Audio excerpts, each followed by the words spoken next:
don't know where Winamp is. Where has Winamp gone to?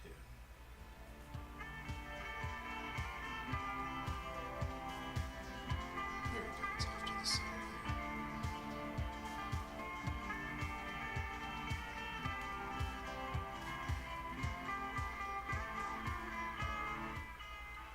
Okay, so... Oh, it's like a tiny pixel on my screen here, okay. Winamp. Come on, Winamp. There we go. Okay.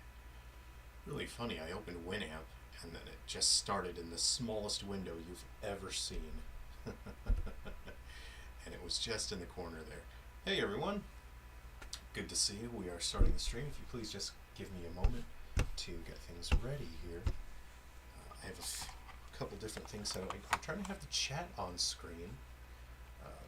Maybe that'll help me keep track of what's going on. There we go. Is this Animele? No, this isn't. This is a brand new IP that I haven't shown anywhere. Crunkis, Michael Gutierrez, Elkin Fencer. Good to see you guys. So let me go ahead and just get things a couple things fixed up here.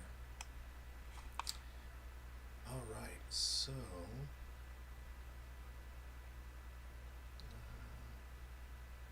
we're just waiting for. There we go. Let's go ahead and start. Is that a cassowary? Look, they're a real creature, so they're not imaginary. The crest on their heads isn't actually a crest. It's actually a razor bone. It's bone, it's sharp as razor. Obviously, I'm not making that up because I went to the zoo the other day, which most Australians go to the zoo like once a week. It's pretty normal, and you're not supposed to get near the cassowary because of course, the razor bone that's on their head. Okay, so I'm just going to make adjustments to the audio level. I'm working with two mouses, so let me know if the audio level is okay for you guys. Okay, let me just adjust my brain to the input lag of this device, which is normal. Okay. Great, and let me just very quickly organize the code linker content for today very quickly. Okay. How are you guys? How's everyone doing? Okay.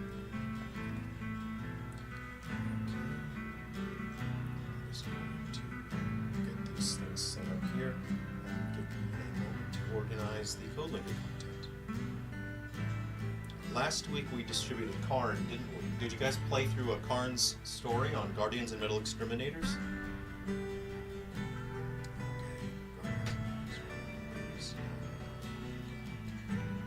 Just need to check my documents for the code linker content. Hopefully this shows up on the right screen and I don't spoil anything. Krunkus. Great, what games are you playing at the moment? Michael, I sound quiet, thank you.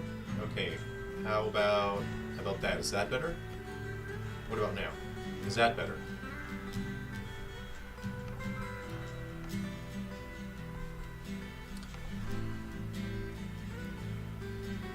You're aware of how terrifying cassowary are. So, hey, Sneak Vegas, good to see you. Okay, so let me just quickly check this. Okay, there's like planned. I have a document here that talks about all the planned code linker stuff. Let me just see what we are distributing today. Oh man, there's like cool monsters in there, isn't there? Oh, sweet. Okay.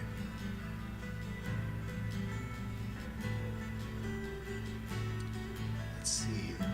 We distributed Toothpick, didn't we? Let's see.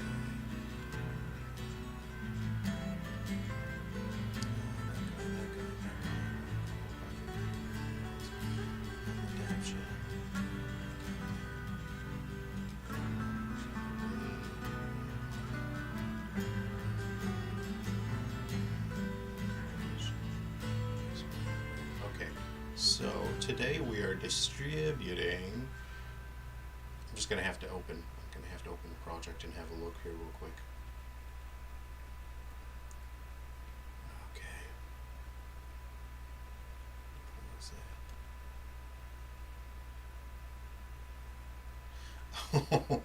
Luckily, this chat box is in just the right spot because I'd forgotten.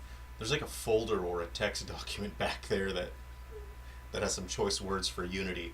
Often in my code, I'll end up having to put a bunch of curse words in there regarding Unity. Sometimes I'll have brand new project folders set up somewhere or a text document, and it's just got choice words for Unity that are not not appropriate for general audiences. So it's a good thing that chat window is covering that text document. Crunkus, Chemco released a remaster of Alphadia 1 and 2, so you've been playing that. Is that an RPG? That sounds like a mid to late era PlayStation RPG, is that correct?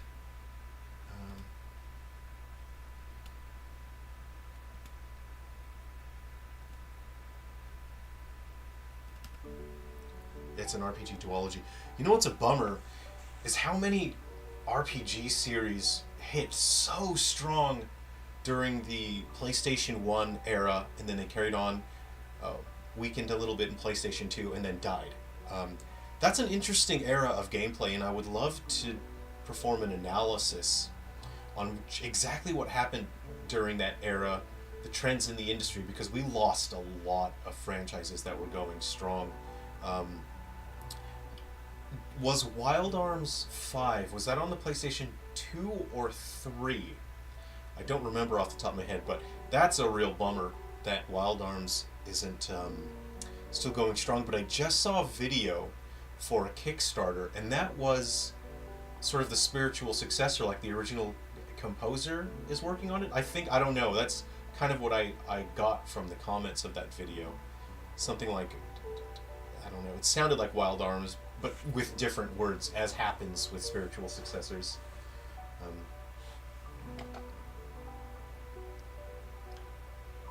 What else is in the Chemco anniversary? It was released on Android. I feel gross when anything releases on Android. I'm not saying that Android is a bad platform. I'm saying that it ends up becoming a monetization cesspit that I'm not a huge fan of. Okay, so if you just give me a couple minutes, I'm just going to organize the code linker content here, and then in a minute or two, I'll ask you to post your code linker code. Okay, so what I'm doing here on this, I think I'm actually going to have to put the hierarchy in there as well. Okay, and the project thing, I can probably slap that on in there. Okay, good. So, this is in development for my new upcoming game, which is a brand new IP called Sweet Abominations. So right now, I'm formatting if you have a look behind me that I'm totally blocking with my body, are pickup items. So matches consists of two stages. You have the assimilation stage, where you have to assimilate as many objects as possible into your body, kind of like real life. I mean, what are we, if not blobs, assimilating everything that we possibly can? For me, I try to assimilate healthy things, but sometimes, like, you know, a big burger and french fries happens to get assimilated into my body. So in Sweet Abominations, you have 30 seconds to assimilate as much stuff as possible. And then you either enter battle mode or race mode. And your abomination will be a unique creation based on the objects and the animals you've assimilated. They become a part of your body, and then you use them to fight. So I'm just going to run this. Hey, Galibra Bat, good to see you. Good to see you, Barry. I'm just going to hit the run button really quick, and I'll give you an example of what's going on here, right? So I'm going to go ahead and drop that in there. I won't maximize on play because I don't know what's going to happen here. Look, I'll just run it, and then you'll see just an example of assimilation mode here. So if I hit run, only one player is in right now. So those small white blocks are placeholders. On the stream today, I'm going to format those with the graphics that is necessary. But you can see on the screen, I'm assimilating the objects here, and I need to add the special effects and the sound when the object gets absorbed into you. There should be like a sound and then some particle effects as well. So I'm just got to pick up as many objects, and you can see I'm running out of time here, and then I eventually do run out of time. Ah, dang, I hit the object and it went flying. Okay. So I'll go ahead and make it so that we can actually boot into the gameplay mode as well. So I need to go to gameplay. I need to get rid of the core that's in here. What is this? I can't see behind my body. Yeah. Okay, we're gonna go ahead and get rid of that. Okay. We'll go back into the assimilation field. So on stream today, I'll be just hanging out, chatting with you guys, and I'll be setting up all the visuals necessary in order to assimilate. You can see I have some of the work done. Some of the assimilatable objects or pickup objects do have their graphics, and they are able to fall on the terrain. And then I'll also be creating the appendages that stick out of your body, which is what happens in real life. When you eat something, it becomes part of your body. So that's how we go. Westing Tyler, hey, good to see you. What's the name of the soundtrack? So the soundtrack that we're listening to right now is from Ruby River. This one's titled Empty Forest. So I am working on, I'm hoping to launch the soundtrack for Guardians of Metal Exterminators in about a week. I just need to finish, I need to get this game finished and submitted to Nintendo as soon as possible. And then I'll be preparing the soundtracks for Guardians of Metal Exterminators. And then I'll also prepare the soundtrack for Ruby River, which is this game, and Gaiden Deathly Delusion Destroyers. People tell me they really like Ruby River. So a lot of people have told me this one's their favorite soundtrack. So this is Empty Forest from Ruby River.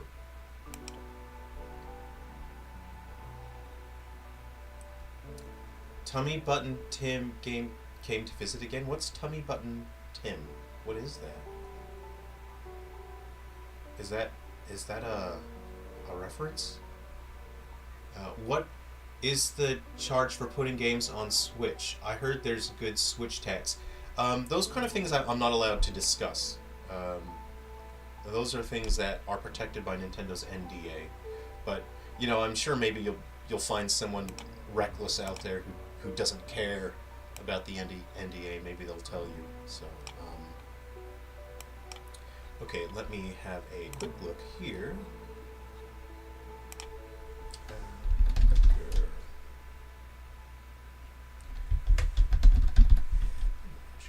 Okay, go ahead and open that. Alright, so we go ahead and look at our sweet abominations. So, in general, how game development, the efficient way to work and the best way to work is you have placeholder assets. So I created all of the logic for picking up the various objects and animals so that you can assimilate them, but I left the graphics blank. And the reason why you do that is you want to group similar tasks together. A bad way to work would be to format each graphic individually, so then you have to program each one individually, and then you put the graphics in all at the same time. That slows you down because you're constantly shifting gears. And a more efficient way to work is take all of the similar tasks and you group them together, and then you do all of that in one huge chunk.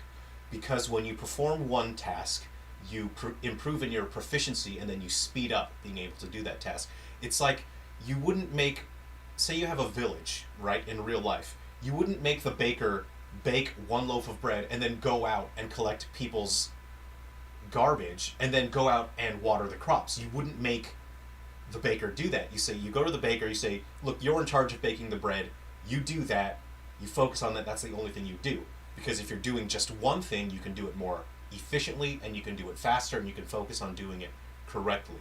You wouldn't do one thing and then switch to another task and then another task. Game development is very much like that. So that's why when I hit the play button, you see that there's going to be a bunch of objects where they all have the programming, because I did the programming and the formatting of these objects. I did it all in one chunk, and then I can come back later and then I can assign the graphics to those afterwards. So that's a very important part of development to keep in mind, is that you need to chunk, you need to group similar tasks together, and you need to focus on just doing the repeatable stuff all in one go. It's very efficient. Is this the new DKC? Looks like you already have toothpick. Oh no, you're totally fine. Ask any questions you want. Ask any questions you like. Crunk is Tummy Button Tim is a Will McDaniel skit. Oh, I don't know who that is. Will McDaniel. Nope, not drawing. I'm not drawing anything from my memory box here. Okay, let me just have a quick look at my code linker data here. Alright, so let's see.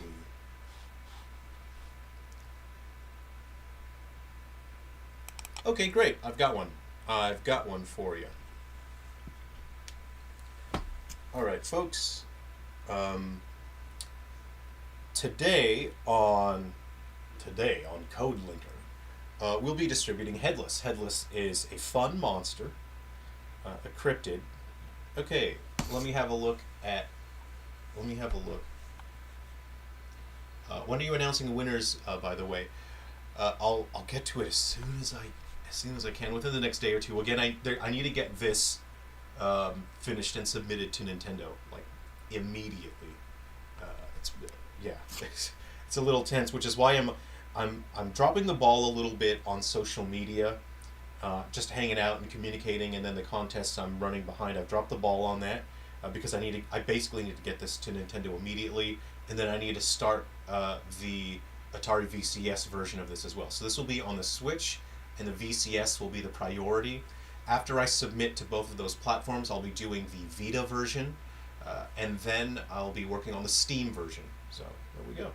Okay, so Gino's A.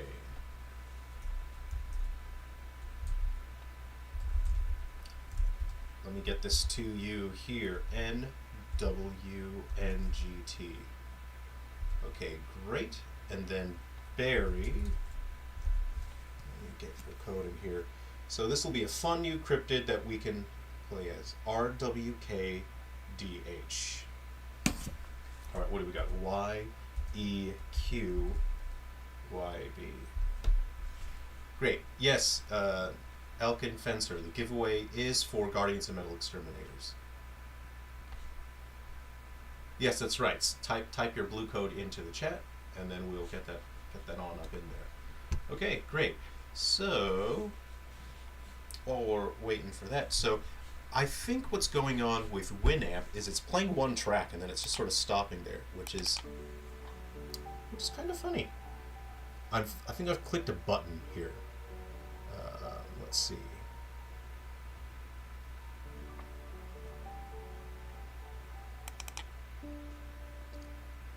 What? Where's the button for Winamp that makes it not do that?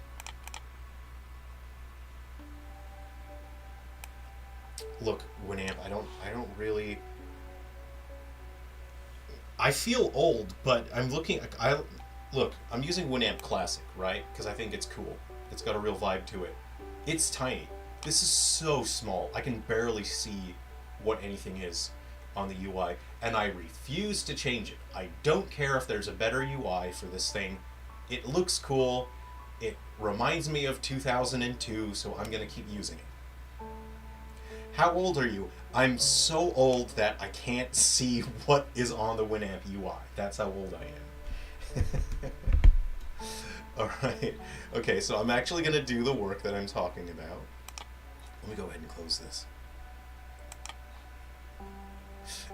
Winamp is the greatest MP3 player of all time. Thank you, Real Reaper. You and I get along. You and I we can have a conversation.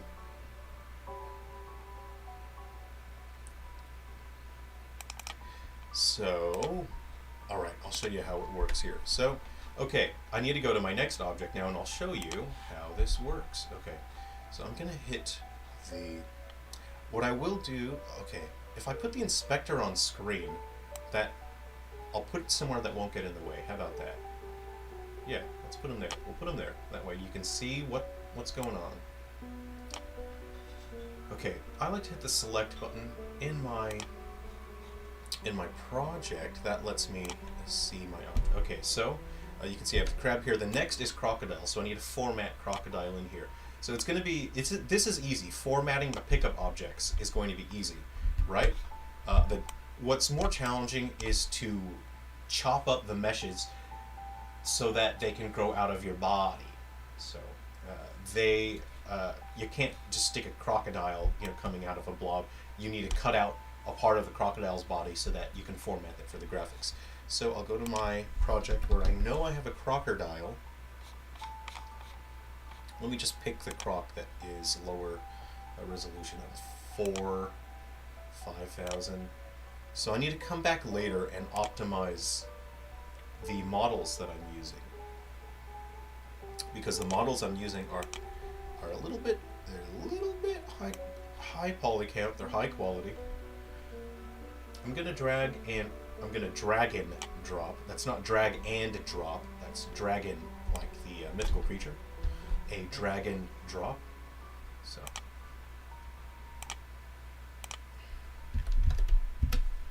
Oh, no. Okay, let's make that 90. So I know that block is kind of like a tiny thing. You can see the size compared to the chicken. So we need to make sure this fella is pretty big, right? So I think it would be funny if this guy could actually roll around instead of just like sitting flat. I think it'd be very funny. So what I'm gonna do is use a capsule collider, and then the capsule collider will be what the game uses to determine. So eventually I'll put an animation controller in there so he'll be somewhat animated. But for the time being, and I don't want to use too much physics bone simulation because that's actually quite expensive. So this is actually, having this behind my body is not that useful to me, so I'm going to go ahead and click that. There we go. Okay, so I'm going to stick that. So let's see here. Put that in there. Drag and drop. Okay, get rid of the cube. And what I want to do now is I want to get rid of the level of detail here, because I don't want the higher poly count stuff in there. I have too many assets already on screen. I just want the lowest poly count. I'm going to come back later and modify this in a 3D modeling program and reduce the poly count manually further. Okay, so I'm going to create an empty object, and I'm just going to add a collider. Now normally I put a box collider in there, but I am going to put a capsule collider in there this time because I want him to be able to roll around. So let's go ahead and increase the height on that, and let's go ahead and just lay it on flat.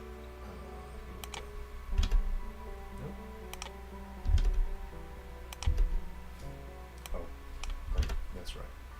Okay. And this will be fun because now when he falls onto the terrain, he'll sort of roll around, and I think that's funny.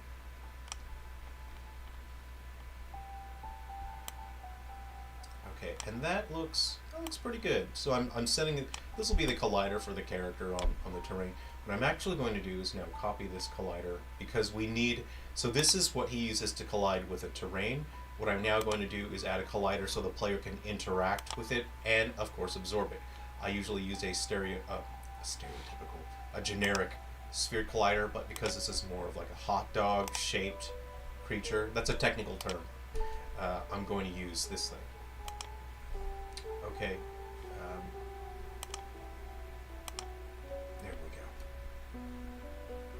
So we'll reduce the height. Increase the radius. So you can see I've put the check mark is trigger, and that's part of this script, the Chimera Maker body part pickup. So the framework that I built for this game is called Chimera Maker, and we'll go ahead and slide that back. Okay. There. If you want to make it, of course, bigger than the physics simulation box, so the player, of course, can interact and absorb it. Okay, so I think this is looking good. What I'm going to do is just hit apply now because I think that works. We're going to hit the play button and we're going to see what happens here. All right, here we go.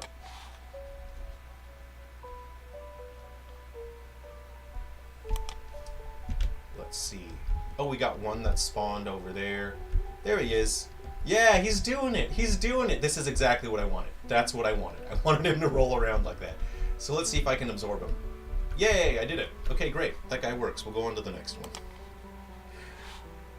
Okay, Steven. If he's gonna roll around, better have something in his mouth. Well, it'd be funny if things can kind of get lodged in there, huh? Driller Joe. Yeah, you could really do anything. All right, so Steven, let me go ahead and get your content, your code linker content here. PQY GC. Okay. Is this for Steven? Is the Sweet Abominations coming to VCS? E-Franking. Yes, absolutely.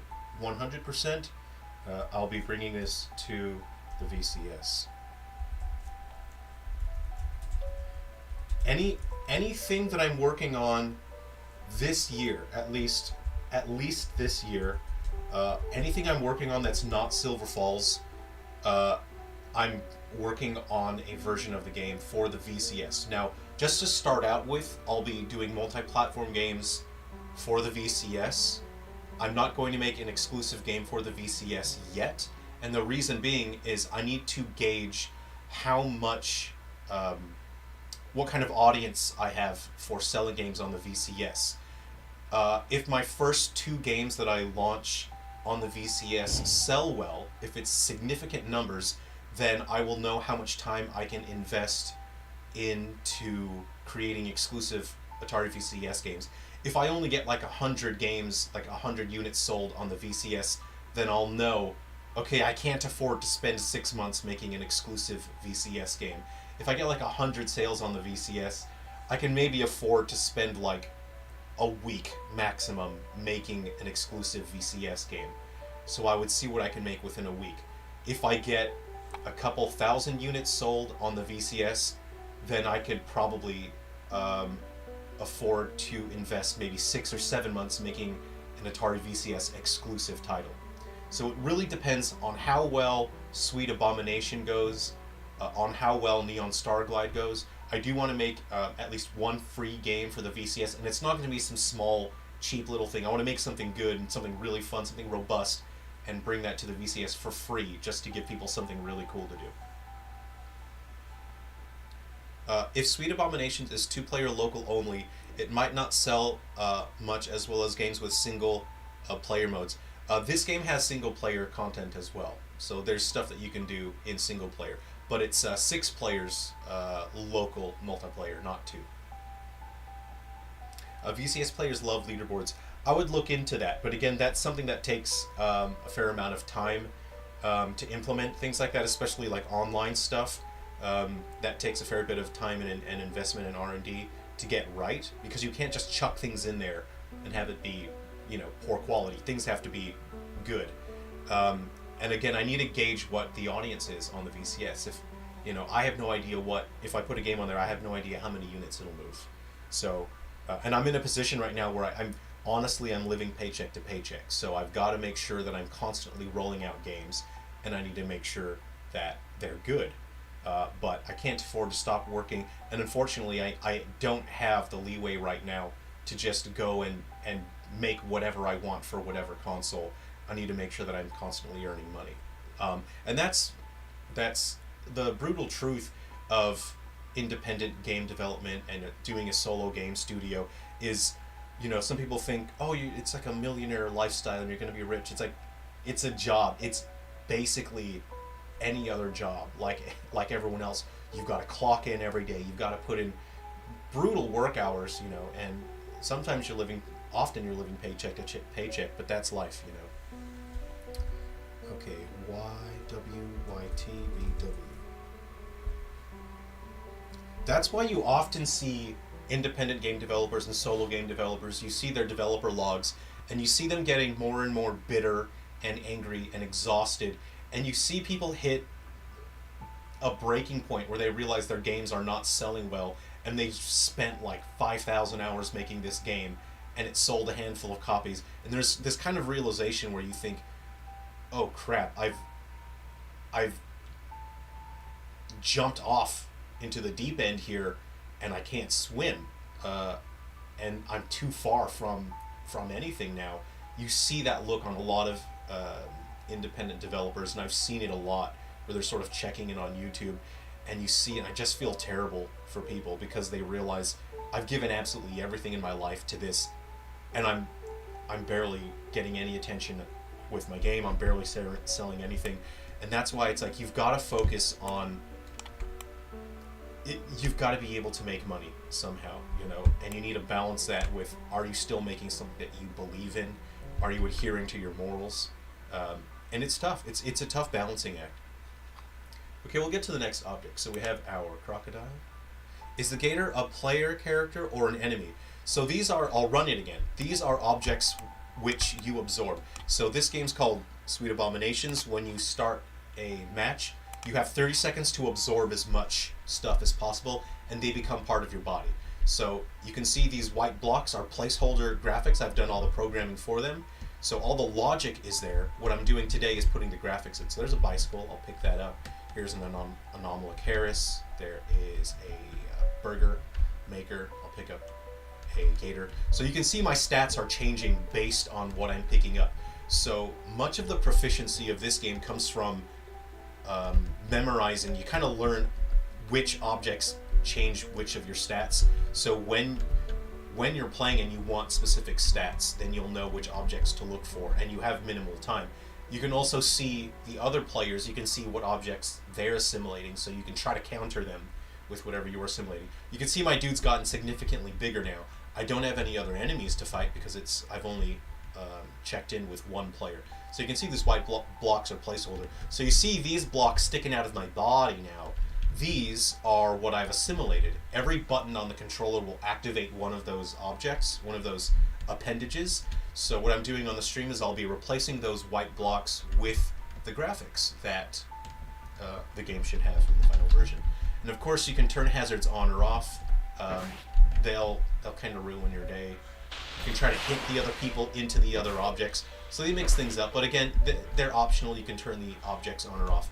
There's also a race mode, which is you can either handle it from like who can get to the finish line first for the multiplayer mode, or there's a single player mode where it's kind of like a platforming challenge where you have your Sweet Abomination and you're trying to get through a designed course. So it's not like random courses that are thrown together. They're pre-designed, they're bespoke courses, and they're platforming challenges, and it's just something pretty fun. You can try to you might think, oh man, the abomination that I've got is not good for this course, and then you try and assimilate different things and whatnot. That looks like that Octo game from Wii U. It is a little bit like Octo Brawl, where you're knocking people off, but it's taking it to the next step in terms of depth and mechanical variety. Okay, so I will hit the select button. Chris B, you failed at your game dev career. It's tough. It is so brutal. It's even the industry is in such a bad place right now because they're just chewing people up and spitting people out, and it's so frustrating. And I'm gonna try to not get fired up about this, but if you get me started, it's likely I will go on a pretty long talk about this. But the people who are doing the least work, who are the executives and the CEOs at top, they are doing the least amount of work, and they are making an absurdly unbalanced amount of money. They're making millions of dollars, and they are not doing any work. And the people who are doing the work, the game developers, the actual developers, are being paid a living wage for the most part, being treated terribly, and then being fired. What's up with that? So the people that are doing the actual work are not being paid enough, and they're being treated very poorly. And the people who do literally nothing, and I don't use the word literally ever, but the people who literally do nothing are the ones making millions of dollars and firing everyone else and ruining the IP that they're supposed to be custodians of. This is a frustrating topic, and I'm just going to leave it there because there isn't that much we can do about it, unfortunately. It's just an ugly topic. Okay, that kind of thing really upsets me. Alright, we're going to grab this deer here, and I'll come back and optimize all this stuff later on. When you're optimizing for things like this, you need to make sure you need to turn off things like read-write enabled when you don't need them. Oh, guys, I forgot to plug in my machine. I'll be right back. I need to plug in my machine here. 2 seconds. Please give me a moment.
Oh, I'm back. Okay, cool.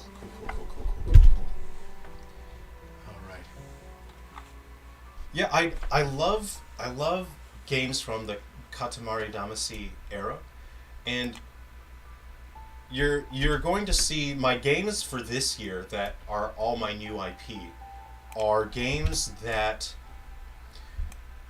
they're games that don't really fit into a genre or a specific playstyle, and it's because I want to create games that have the spirit of freedom and excitement and experimentation and wonder. This is the kind of spirit that we saw in games especially from the mid to late 90s, when we moved from 2D to 3D. Developers had no choice but to experiment. Because they were stepping into this new territory. It was a whole new frontier they were stepping into. Nobody knew what games were supposed to be like at that point, and they were experimenting with this newfound freedom. And what was so great with games from that era is that 9 out of 10 times, if you plugged in a game, you booted up a game, you were not sure what that game was going to be. You did not exactly know what sort of gameplay it would have, and it was very exciting. And so you went in with this attitude with a sense of wonder, and you kind of thought, man, I'm here for the ride. Take me on a ride, man, and let's see if I like whatever weird thing this came up. When I was a kid, often I would borrow games from my sister. Had a friend, and he was always getting like burned PlayStation games. I don't know where he got it from, but he was always getting heaps and heaps and heaps. So he'd let me borrow like 200 burned PlayStation games, and I loved just picking a disc. I had never heard of these games. I'd grab them, pop them into the PlayStation, and to me, it was just going on an adventure. You had no idea what was going to happen. You didn't know what that game was going to be, and it was exciting. And you had really experimental, interesting things that were just so fun. And I was a little bit heartbroken as we got into the end of the PS2 era and into the PS3 era, where that spirit was gone. It wasn't prominent anymore. And instead we had a homogenization of genres. And we saw that executives were having more of an influence on the games that were being made. They were saying, oh, this game has made a ton of money, let's just copy that game. And that's really the dominating attitude in the industry. It's been that way for a while. So with all of my games moving forward, but especially this year, all of my games are going to focus on that spirit of freedom, of a sense of wonder, of not knowing exactly what the game is going to be. And I think that leads to a more interesting experience because people are more willing to just have fun as opposed to expecting the game to be something. Because you're only going to see two responses to a game that launches. You're either going to have someone who's never played that kind of game before, and they're going to experience it, and they're going to say, whoa, what is this? What is this game? This is, cool, man. All right, I'm into it. This is cool. Or it'll be a genre that someone's very familiar with, and they're going to expect that genre to be something very specific. And you either adhere to that genre and you match it perfectly, and you satisfy that person, or you do not adhere to that person's expectations, and they are disappointed with the game. Those are the two responses that you're going to get from a game. And it's unfortunate that that's how it is, but that's the world. That's the industry. And so that's why with basically all of my games coming up for a while, they're going to focus on a sense of wonder, man, on just, asking you to take a jump and go for a ride. I'm going to take you for a ride.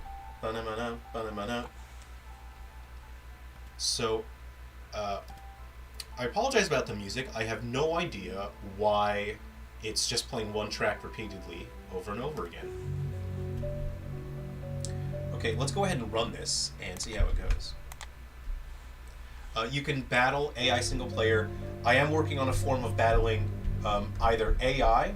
So here's the thing though, I haven't programmed the AI to do this assimilation stage. And so I may have sort of preset enemies that you can battle. But there will be the single player mode. So far what I've planned is I want it to focus a lot on platforming. So it kind of feels like an N64 platformer, but with your abomination. Okay, Crunkus, great. Are you gonna port any more games to the Switch? So right now, all that I have plans for are Ruby River and Gaiden Deathly Delusion Destroyers. They are coming to the Switch, and then in the future, I will have an HD remaster of 3 Down Stars, and that's gonna be big. That's massive. It's so massive. That's gonna be huge. It's a total graphical overhaul. It's mechanical overhaul. It's almost a remake, but it's not. It's just a huge remaster.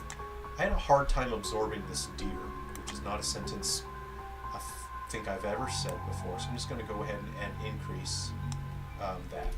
And that collider size is what allows the player to absorb it. When the player enters that sphere, they'll be able to absorb the deer. I'll go ahead and hit apply. That applies that to my prefabs, which means my system can now spawn deer. Let's see, e-franking. So after you collect the appendages, you battle it out. Correct, yeah, and it's up to 6 players. And this is something, and I especially want this on the VCS, because I know that, look guys, us VCS fans, you have friends over, and then the friends kind of looked at you skeptically. They're like, oh, an Atari? What games does it have? And I've had friends over, and it's kind of like, I want games that I can have friends over, I can boot up the VCS, and then we can play it together, and then my friends can go, alright, okay, that was pretty fun, I did like that. There's a couple games like that on the VCS, so for me personally, that's the kind of experience that I want to see, is people sharing the VCS, and enjoying it with their friends, not just, It's typical for a lot of games right now across all the platforms to just be solo experiences. You sit at home and you play it. And I think right now what would serve the VCS well is games that you can enjoy with people, because that's how I enjoyed Atari 2600. I don't think I ever sort of, obviously sometimes when you don't have anyone to play games with, you'll play the Atari alone. But for the majority of my childhood, when I played the Atari 2600, I was playing with people. Crunkus, let me go ahead and get your code to you.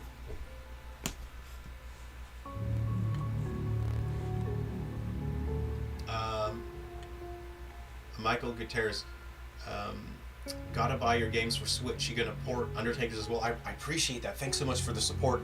I am bringing Undertakers to the Switch as well, and I'm just finishing up a brand new game mode for Undertakers, so it will have the Game A and Game B from the 3DS version, and a brand new game mode that uses the modern style graphics. It's a little bit like an action adventure with RPG elements. You can play it single player, and it's quite satisfying. It has that Frontier style of gameplay, but it's also 4-player co-op as well. Okay, and that's Cabin Defenders. Okay, Crocus. Hey, Ellen on D Ridge, good to see you. Dita as, have you tried using ChatGPT or Gemini to make code for features? No, I haven't, and I don't really need to. I think that's sort of use of AI is for people that really need the assistance, especially if they're early on, and they're really struggling with learning and grasping using their whatever programming language. But when you are proficient and you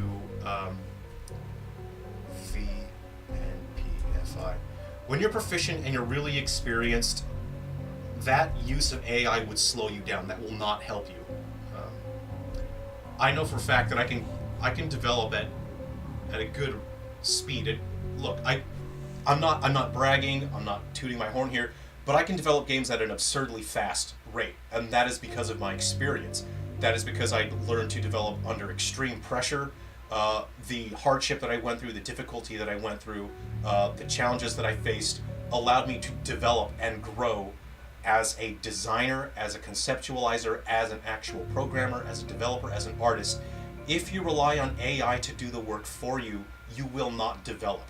So my advice is that if you're using AI, it's excellent to help you get started if you're learning. If you're having a tough time finding examples of code on the internet, but if you're using AI to do the work for you, then I pity you. I feel so bad for you because you will never grow. You will not develop.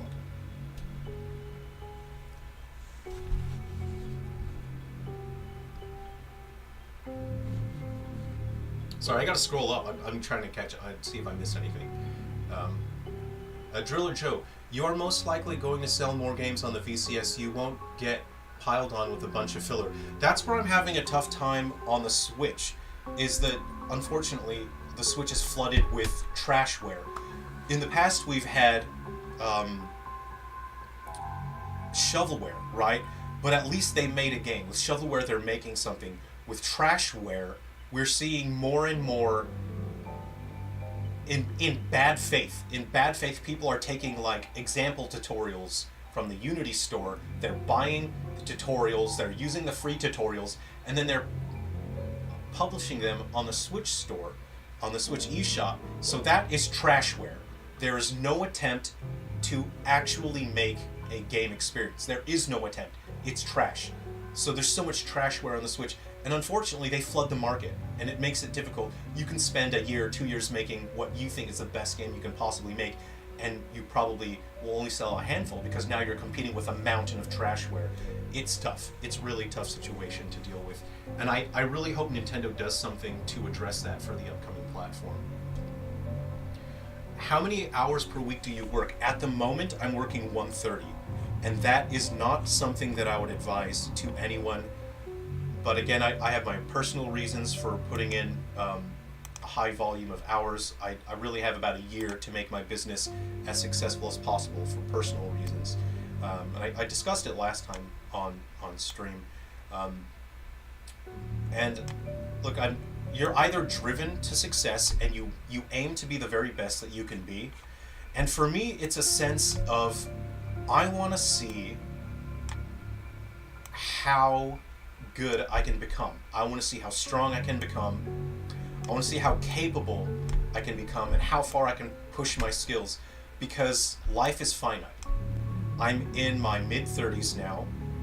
I'm almost halfway through my lifespan of what's typical for a human creature. And I know that I'll be dead. At some point I'll be dead. And before that happens, I want to see how far I can push myself. How good of a designer can I be? How good of a storyteller can I become? And I don't want to be just good, and I don't want to be just great. I want to be incredible. I want to be amazing. And that means that I'm just going to have to push myself to be the absolute best that I can be. And it's not up to me to judge how great I am. That's for the world to judge. And you know, it's not really a healthy mentality to think, oh, let the world judge me, but that's just how it is the world will judge you. So I want to see how strong I can become. I want to see how great and amazing I can become. And that's not something that you can achieve by letting AI do work for you. Let me grab a dragon. I have a bunch of stuff here. What is this guy? Okay. I'm just going to drag and drop. Okay, this is a situation where I am doing a drag and drop. I'm not saying drag and drop. I'm saying drag and drop, like the mythical creature. This time okay guys, I've been saying that for a while now while we've been hanging out. This is the first time I've actually done a drag and drop, like a legitimate drag and drop. This is something I'm going to have to really manually reduce the poly count on. Okay, dragon. Materials. Yeah. I'm doing a dragon drop. I am drag and dropping now. And optimizing things like this, like things like if you don't need skinned motion vectors, you want to remove those. You know, they sort of slow down your game a bit. They have some overhead for that. Okay, and I think the eyeball. What is that? I think I'm just gonna remove that. Okay. We'll just leave that the way it is for now. Let's see here. Put in a minute. I should have reset my capture card because I learned last time my capture card, every time I put my computer to sleep and wake it up again, it like my capture card gets more and more input delay. So what I should have done was unplug it and plug it back in, because my brain's having to process that.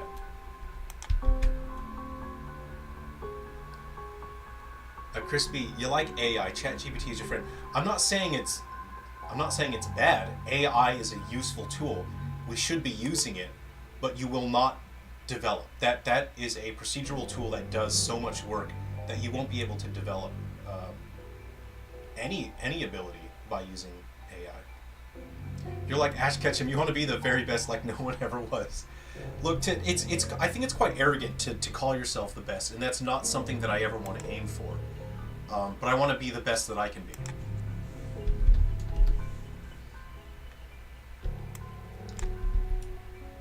I think the real problem with AI right now, is that the people up top, the executives, the CEOs, they will not use AI in an ethical and moral manner. They will use it to destroy their industries. They're going to use it to save money. They're going to get rid of the real creatives, the real artists, the real engineers. They'll replace them with AI, which will produce solutions that are worse than what real people would have made, just so they can produce their product faster and cheaper. And there's no avoiding that. That's going to happen in our world, and it's really frustrating. Unfortunately, that's just how it is. Okay, so I'm kind of thinking, I don't want to do too much with the wings. I could put a box on the wings themselves, but I think I probably should, huh? I probably should. Let's see. It's fine. It's just that I'm not actually having fun with the input lag, and I kind of think it feels like I'm under the influence of like if you're into Bleach, I feel like I'm under the influence of someone's either like a Shikai or that's like their Bankai is like the other person has input lag. Okay. Which arm is this? Which forearm is that? Oh, okay, it's that one. Okay. Or it's like, I guess it kind of feels like someone's stand power as well if you're into JoJo's. It's kind of like my stand makes you feel makes you feel like 1 second of input lag. And I think that's a huge amount. I think that would really throw you off. It would be really frustrating. All right, I'm kind of thinking like that. Okay, yeah, I should do a bit more, huh? Okay. I'm kind of thinking that's good, and we're just going to dupe that. I'm going to hit Control D.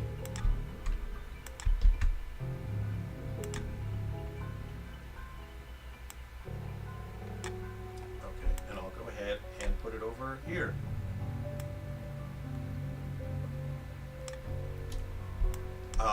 Westing Tyler, you also use Stable Diffusion to help concept characters and locations super helpful. Absolutely. AI is something that we should be using, but in an ethical manner. And I think it's going to take us a while to find, what's right. But there are people who are benefiting from that, because not everyone is able to do everything. Not everyone can be a jack of all trades and do everything. Not everyone can do tons of concept art and this and that. And having that sort of help is useful for solo developers and very small teams. But that's not where it's going to stop. Big executives and CEOs, they're going to use AI unethically. That's where the problem is. This is big. This is big. I might increase the mass. That says 1. I'll just give it like 5 for now. Okay. Let's go ahead and run it. Guys, I'm sorry about the music. I'm sorry it's looping one track again and again. I have no idea why Winamp. There's going to be an option on Winamp that I don't know where it is.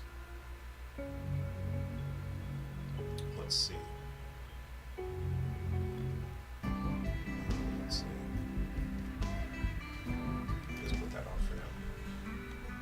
The music is so fitting when you get serious. Yeah, I don't know. We can talk about whatever you guys want. Sometimes the conversation gets serious, but honestly, I kind of prefer that we just have fun, man. I just want to chill, baby. I just want to relax, have fun, hang out with with you guys on the internet. The dragon's a bit tiny, isn't it? So I think it'll be good. Again, I'll have him in an animation where his arms are kind of flapping around. So you can see I can't absorb him, I can't assimilate him, and the problem is I didn't increase the bounding box for him. So I eventually got him, but it was a little difficult. So let's go ahead and make our dragon bigger and also increase the assimilation hitbox. So this is the assimilation hitbox is really small, it's really in there. Let's go ahead and increase that. Like that, because I'm also going to make the dragon bigger as well.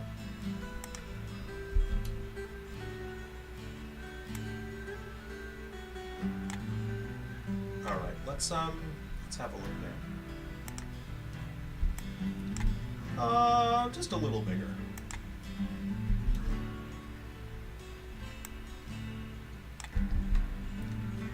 No one gets your Bleach references. Bleach is old. That's for old people. I know some young people and they don't even know what Bleach is. Oh, sorry. Let me catch up on Let me catch up on the chat. Sorry. Let's see here. Let's see. E-Franking, the only digital games you pay for are on the VCS. You only play physical games for Switch and PS4. You don't even use Steam. Look, I really prefer physical. Any chance I get, I'm going to use the physical games. I'm totally with you on that. Juno says Skull Island Rise of Kong is a lot better than people are giving it credit for. I haven't played that myself. I haven't seen it. I've only seen people tearing it apart. Now let's see. Krunkus, the code worked? Great, okay. You use Stable Diffusion to help concept art. Yeah. Western Tiger, as you see, ChatGPT is like an awesome tutor which makes learning faster than reading a bunch of docs and pulling my hair out on your own. Absolutely. It's a great way to learn. Absolutely. It's a great way to experiment. And look, what I'm with you guys, I never, I'm always honest with you guys, right? I think AI is great, and this week what I've been doing is I've been using AI to create Spider-Man drawings. What I'll do is I'll draw the body and the posing and the colors for Spider-Man, and then I use AI to fill it in, just because I want to see Spider-Man with weird, cool outfits. So I have been using AI, and I'm not using that for anything. I'm just using it for fun, and it's usually jacked up. The hands are all like, but sometimes it looks pretty cool, you know. And look, so I'll be honest with you guys. I use AI. I use it for fun. I think it's very fun. Driller just so young. Wish I was that age.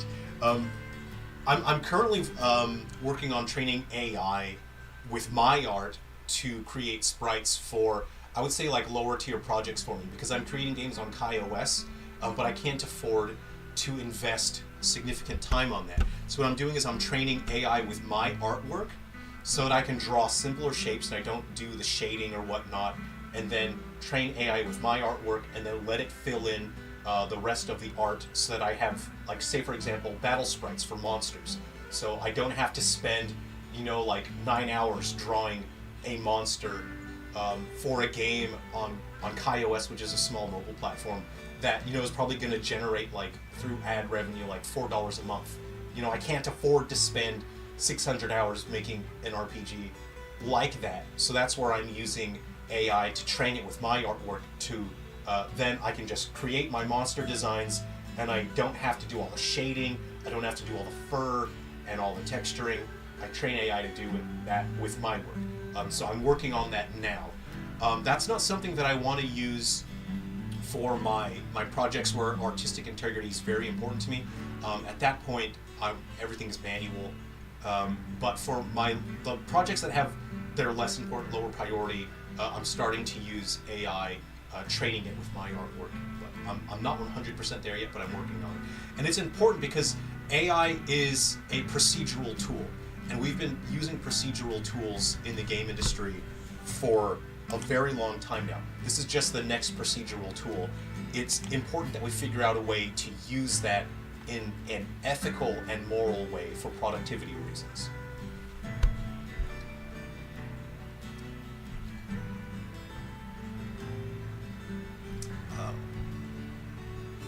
Weston Tyler, what I do say is, hey, here's pseudocode of a script I need to make in Unity C#, make the script. Then after it does it, I study the script and ask follow-ups like, why do you use a coroutine here? Yeah, that's a good approach. It's also good to still go on forums and ask people, though, because the AI doesn't actually have an understanding of anything. It's just regurgitating information, and it can be wrong. It can be very wrong. So it's important to ask real people as well, because real people do have an understanding. They have a deeper understanding, and they can pass that information on to you. Whereas with AI, it's good to get some basic information, but it's often superficial and sometimes quite wrong as well.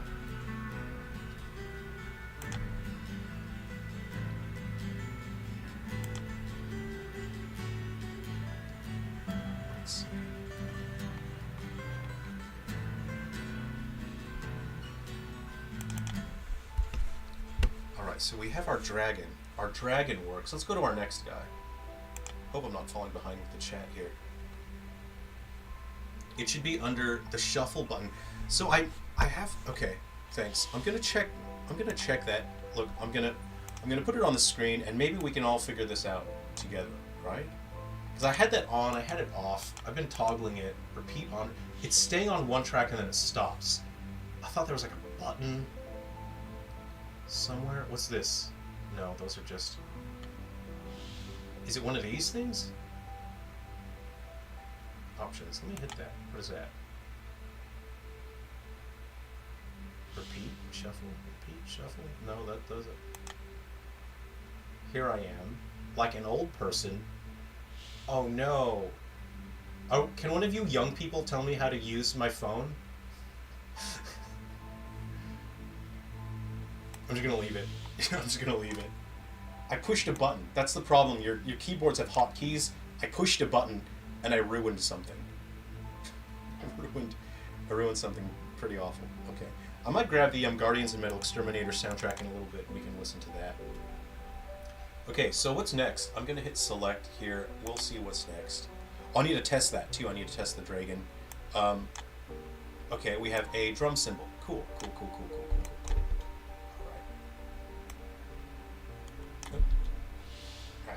Up, please, up.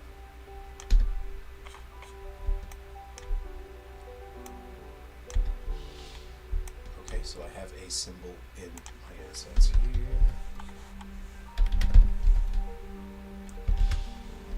Drum. Where's my drum kit at? Okay. Great, so let me look in my drums. I have a symbol here. Can I disconnect that? Let's see.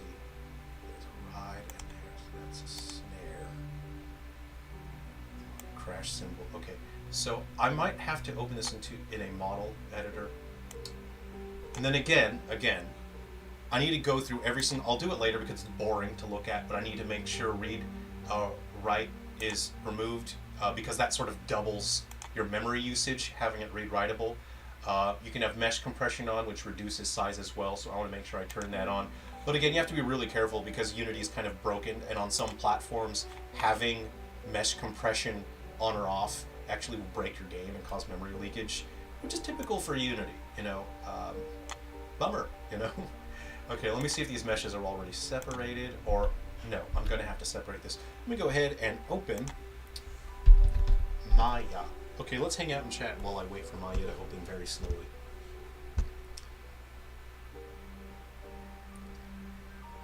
Did you hear about Funimation shutting down, and anyone who have digital versions of their anime they purchased are going to lose them? I think I saw someone sort of tweet about that. I loosely saw a tweet on that. That's a bummer. I'm sure in their terms of service they said that they can do that, and there's nothing we can do to complain about it.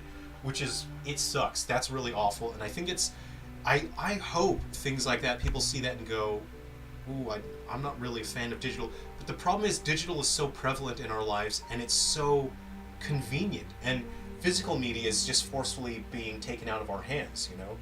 It's tough. Like, what are we supposed to do about it? No refunds. That is brutal. Wow. I'm not a fan of that. E-Franking, you like the VCS on as your only digital game platform lets you focus on a smaller library and make your game choices matter more. I agree with that. It's sort of like the less you have of something, the more important it is, the more value it has to you. And I'm passionate about the VCS. I think it's great. It's such a great console, and I just want to bring experiences to it. I just want to give people something fun, something great that they can enjoy on their VCS. And I think a lot of that has to do with I grew up with the Atari. I have a lot of affection towards the brand and people who enjoy Atari. I feel a connection to people who enjoy all the Atari stuff because I grew up with it.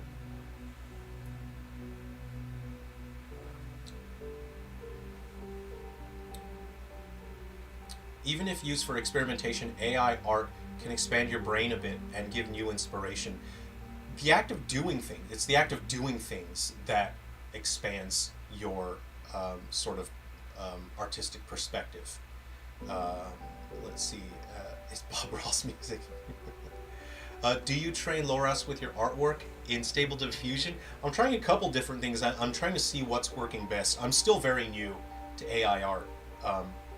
AI generation in general and training any kind of AI. I'm still quite new to it. Yeah, I don't really know much about it, you know. Hey, Awakening, good to see you. Thanks for coming to hang out. Spice Cacao, great to see you. Yeah, okay. Your code. You got your code. Let me get you your code. Spicy.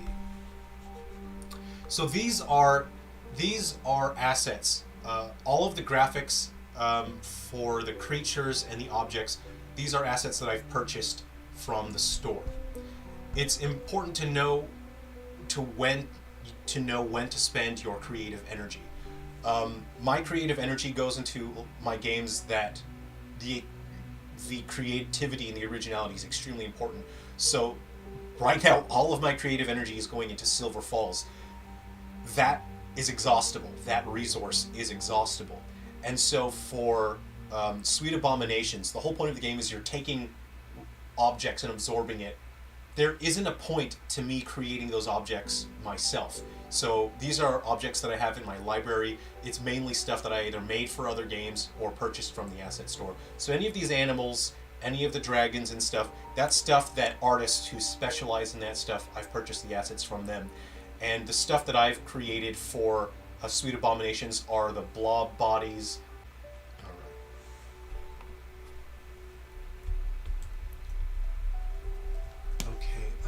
Spicy, spicy. Your code. Let me get that for you. CBQSY. Whoa! You guys, did I do this right? CBQSY. I'm genuinely was excited about this. Spicy Cacao's unlock code for today is Kill V. That's cool. I don't think we've got like it's not often we get a real word that comes out as a key code, so that's pretty cool. Pretty cool. Kill V, nice. Okay, we got OCKUB.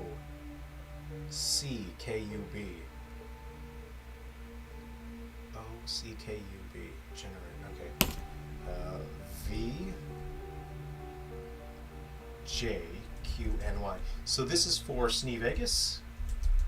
Snee Vegas. Kill V sounds like something you type in, like a cheat code you type into a game, and then that sort of like kills all the enemies on screen. Or it gives you like infinite bombs, so you can just spam bombs. Oh, that's cool. That's cool.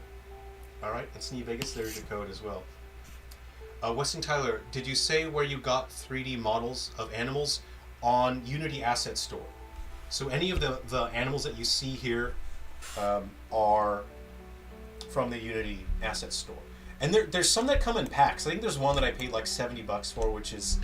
It's good value for money. And then there's one that's like $5 that has a ton of animals in it. So check the Unity Asset Store. They're all rigged up and ready to go. But it still takes a significant amount of work. Because for all of the animals, I still manually have to put them into 3D modeling programs and chop them up so that I can have them grow out of the blob abominations. So there's still a significant amount of work. So if I didn't use pre-made assets like these animals and whatnot, I wouldn't make this game because it would take way too long. This would take thousands of hours to model all of that myself, and there isn't real creative artistic expression with this. This is workmanlike. And so that's, I hope you understand what I'm trying to explain there is I can't express anything creatively, artistically through this, so there's no point in me creating it myself. Those are the times where I use assets that other artists have created. I say that because I take immense pride in the work that I do create. And with Silver Falls, like, to be honest with you guys, it is exhausting. Expending yourself creatively and artistically is exhausting. And because I worked for so long hours, for so hard on Silver Falls, it's quite tiring. And so it's important to do a project like this, where this is a break. This feels like a total vacation for me. Making this game is extremely restful for me. And so it's important that I work on these games in between my Silver Falls. And then I also have Neon Starglide, which is another game has a huge amount of artistic and creative expression in there. I have a couple different RPG IPs, totally different RPG series that I've been working on that I haven't announced anything on. And so my creative energy is going to all these other places where it's all manual work, everything's created by hand. And so any project that I can make like this, where I can use just like dragons and crocodiles that other artists have created so I can get ahead in the project, it's important to have projects like that to rest, or you're gonna burn out. You will burn out. Awakening, let's see, you sent me a message on Discord a few days ago, but then you let a relative use your phone, so you had to download that Discord on a new device, so you're missing for a few days. Okay, send me the message again if I haven't replied. Thanks for that. Let's see here. Oh, right, so I need to grab my symbol. I just need to remove it. So I have it in a 3D modeling program, so let's have a look at it right now. Okay. So the thing is, no, because I'm certain I have symbols that are already on their own. I know that I've got a symbol, and it looks way better than that. And I don't know where it is right now. See, I know that I have something in another project. So for now, I'm just going to take that for now. So I have it in a 3D modeling program. What I'm going to do is just separate it. So let's see. I go to mesh. I want to separate. I edit. I delete all by type, non-deform or history. I'm in Maya off screen, but it's just, it'll take a second. Sorry, guys. And then I want to export selection. So no, mesh, separate.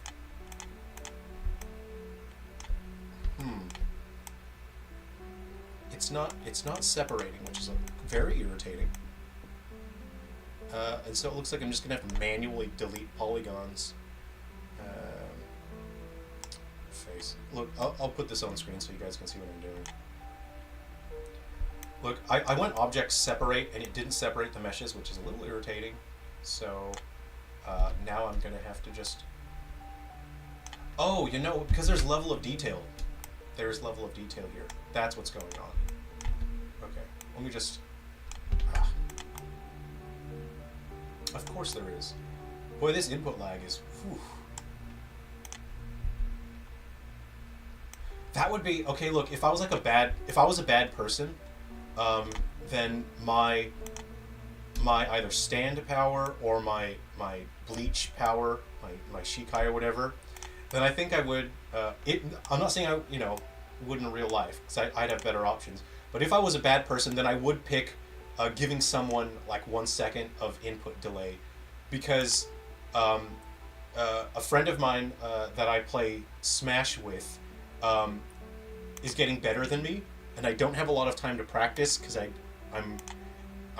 work a lot, and he keeps getting better and better than me at Smash. So I think I would take the stand power where I can just give someone input delay, and I wouldn't use it all the time. I would wait for key moments during the match, and then I would activate my power, and then I would kind of like win a little bit, just a little bit, when it counts, just a little.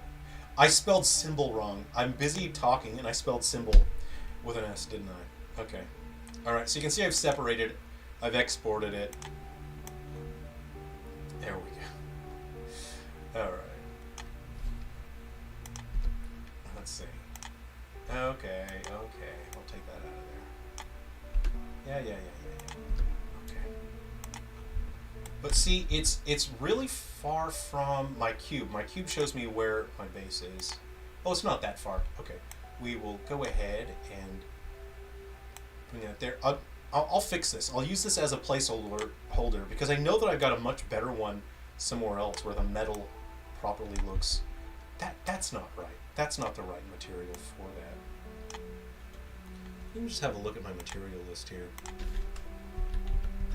These are not right.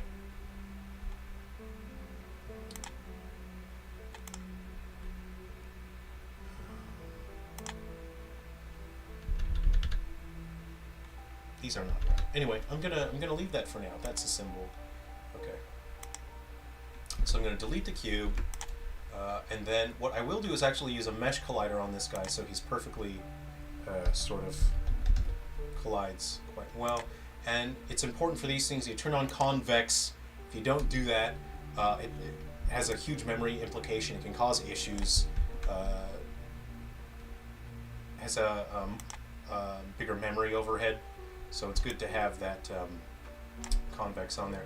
Okay, and then we'll increase the radius so the player can absorb that. And let's make it lighter, right? Mass 0.3. Let's go ahead and apply that. Now, if I hit the play button, you'll see that the game should be able to start generating those. So I'll hit play. We'll see what happens.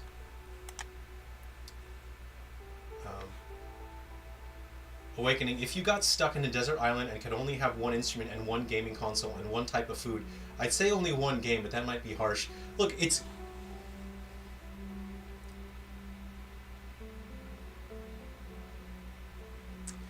I'm gonna say the Switch, because like more games are still coming out for the Switch, right? It has Smash Ultimate. There's a lot of RPGs that I could play on the Switch, which is great. Oh look, so we have a couple symbols. There's one that spawned over there, and this is the one that's sort of that I've been making. I wanted to make sure I could pick that up. Okay, so one instrument. Let's see. Okay, hold on. Let me think of a good answer here. Okay.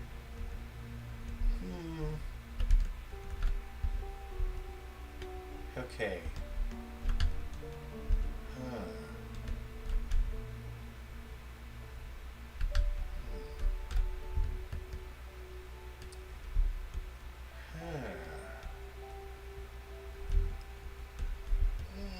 Okay, look, it's going to have to be...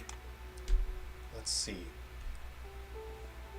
Okay, it's going to be a guitar. For instrument, I'm picking guitar, right? That's not my favorite instrument, okay? But I kind of think I can use it as like material if I needed to try to like float off the island. And if I wanted to make a go of it, like if there was a ship out there I needed to get out there, I think a guitar would float reasonably better than any other instrument. So that's why I'm taking a guitar. Even though it's not my favorite instrument, it'll be the Switch. Yeah, I'll take the Switch. It has Smash. Hopefully the island has Wi-Fi. I can download heaps of games, and I can play Smash. There we go. Are you adding rigid body forces based on the input direction to make it roll? Correct. So what I'm doing, I'll show you my logic for that. I can open that up. Because this is not NDA protected. This is not the Switch version or anything like that. This is just the generic PC version of Unity, so I can show you everything. So I'll go to Entity here. So I have a couple governing scripts here. I have an Entity. This contains all of the logic for any, even if it's an enemy or a player, they all have Entity. So that contains all of the logic. And then Player, or Creature Builder, is what assembles and assigns your different parts of your body. And then you have Player, which controls how your inputs affect the entity. So that way, if you wanted an enemy, you would replace the player script with an AI controlling script, and that's the only difference you need. Then the AI controls the logic. You can leave everything else where it is. The entity will always function. The entity will always work even if you don't have a player controlling script, even if you don't have an AI script, the entity will still fully function. It has all the values that it needs there. So this is actually really, really simple. Let's see here, entity and player. So I'll go to my player script here. I'll show you the logic here. Nothing secret. I can show you whatever I want. It's a free country. Let's see. So on start, I use invoke repeating, and it's going to invoke the check movement input. This is a function that I have that will be checked. So at first, when it first starts out, you have 3 seconds for the match to count down, and then every 0.4 seconds it will check for the input. So it's not checking the input every frame. It's only checking it every 0.4 seconds. And let's go ahead and find that now. I hit Control F, we'll search for it. And what's going on is if the entity is stunned, it'll just return, and that way there's no input. So the push direction, you can influence the X, which is left and right, and the Z, forward and backward. That uses my Sungran controller. It's just a universal controller setup I have. It checks for the axis input. So if you are holding a direction, that will set that value to push direction. Of course, Y, you're not allowed to influence that. That's up and down. Now your push direction is now influenced by your entity speed. The entity speed is dynamic. It can be changed. You saw how I was picking up the items that I can assimilate into my body. They can increase your speed, and so you take your push direction, which is your wherever you're aiming the analog stick, multiplies that by your entity speed, and then I use a rigid body add force, and it uses the push direction of the entity, and the force mode is impulse. So it's actually sort of shoving your creature, and that gives it a sense of mass and wobbliness. This game's going to feel very different from basically from any game that I've played. It feels different in terms of controlling your creature because of that control system. You don't have like one-to-one control over your dude, and that's what makes it feel interesting. It makes your brain engage it in a way where you're trying to understand what's going on.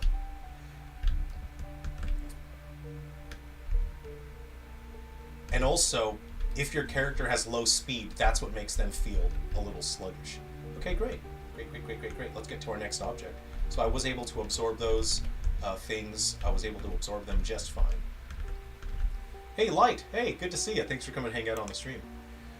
Awakening, right. Food. Sushi. Because there's so many different kinds of sushi, I could eat different kinds of sushi and I wouldn't get sick of it. Personally, I think I could eat a bunch of the same kind of sushi as long as it's one that I really like. It'd take a very long time for me to get sick of it, but because there's so many different kinds of sushi, I'll pick sushi if that's the only food I can have. That might be cheating a little bit, but I'm answering the question. Whoa! Big boy in the house. We got a big boy coming through. Look out, everybody. Big boy. We got to put an elephant in here. All right, let me manually swap the track now.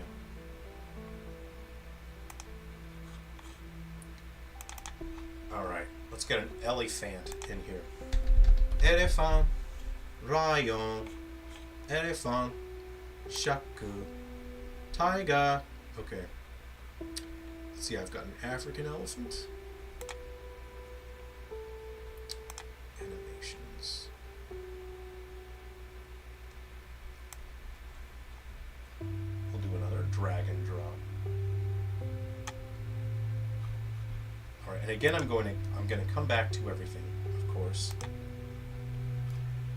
All right, so let's see here. Okay, we got our skin mesh around here. Okay, and again, I'm going to come back and just hyper optimize everything. I'm going to make sure everything's lower poly count, because there's a ton of stuff on screen here, you know. All right, there's a big boy. We don't want him too big though, because then he'd kind of take up too much space, wouldn't he? All right, maybe like that. Is that a big boy? No, he's got to be bigger than the dragon, right? It's kind of his whole deal. He's a big dude. Okay, so we'll put him in there. Okay, take that out. Okay, I'll just create an empty box collider.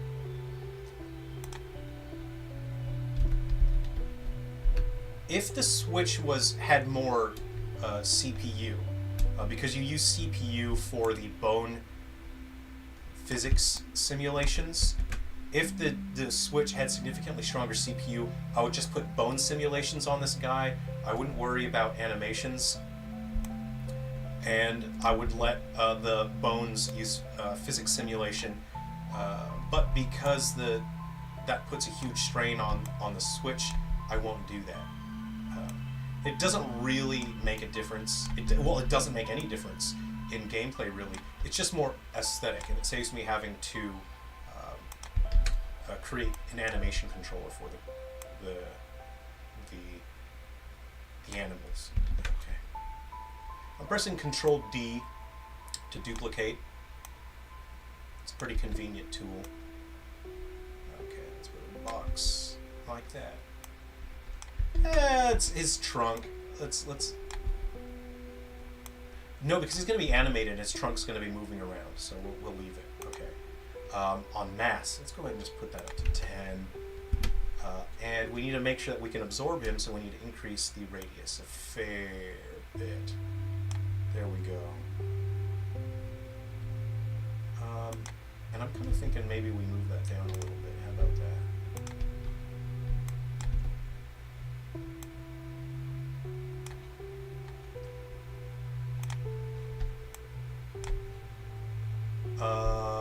Let's see, the top is a little, there we go. I'm kind of thinking something like that. Okay, let's go ahead and hit apply. That'll apply it to my prefab, because again, I'm using prefabs that I created ahead of time. I stuck them in the oven ahead of time. I kind of feel like the sphere is too big now. I might dial that down a little. Sushis versus tacos. Oh no, see, I'm a big taco fan. See, here's the thing. I don't think there's a limit to the amount of tacos I can eat to where I'll get sick of it. I'll get sick before I get sick of a taco, if you know what I mean. That's tough. No, it's going to be... Oh. You're more likely to get food poisoning from sushi if you're on an island, because the sushi is going to be sitting around. Whereas with a taco, I think there's much less food poisoning that can go on. That guy makes me laugh. The little crocodile's making me laugh here. All right, there's my... Yay, I got an elephant. Okay, there's one there. There we go. Yeah! Grab that elephant. I can't grab that dragon, right? So I need to have a look at the dragon. I'm not absorbing him quite right, so let's go ahead and fix that. Okay, and I'm absorbing the elephant a little too soon. So let's go ahead and adjust that. So go ahead and dial that down a little bit. Yeah, let's make it like that. And the dragon. I was having a tough time absorbing him. So let's, where is he? Dear dragon. Yeah, I can see that. The sphere is still a bit too small, so let's go ahead and bring that up a bit. That might be, I may have gone too far with that. Tacos of sushi's tough. What about sound off in the comments? Okay, in the comments section, if you guys were trapped on an island, what console would you have? One console and one food. Whoa! You just see that? You see that elephant go flying? Alright, I need to increase the mass on that guy. Okay, come here, come here. Yeah, I got him. I ate him real good. Okay, there's a deer. No other... Oh, there's one elephant. That's the one that I have in there. Yeah, I ate him. Look, that looks fine to me. Once I add in the effects where they get absorbed, there's a sound effect, there's a particle effect. It'll work out. It'll be fine. Okay, great. Next one. Snee Vegas.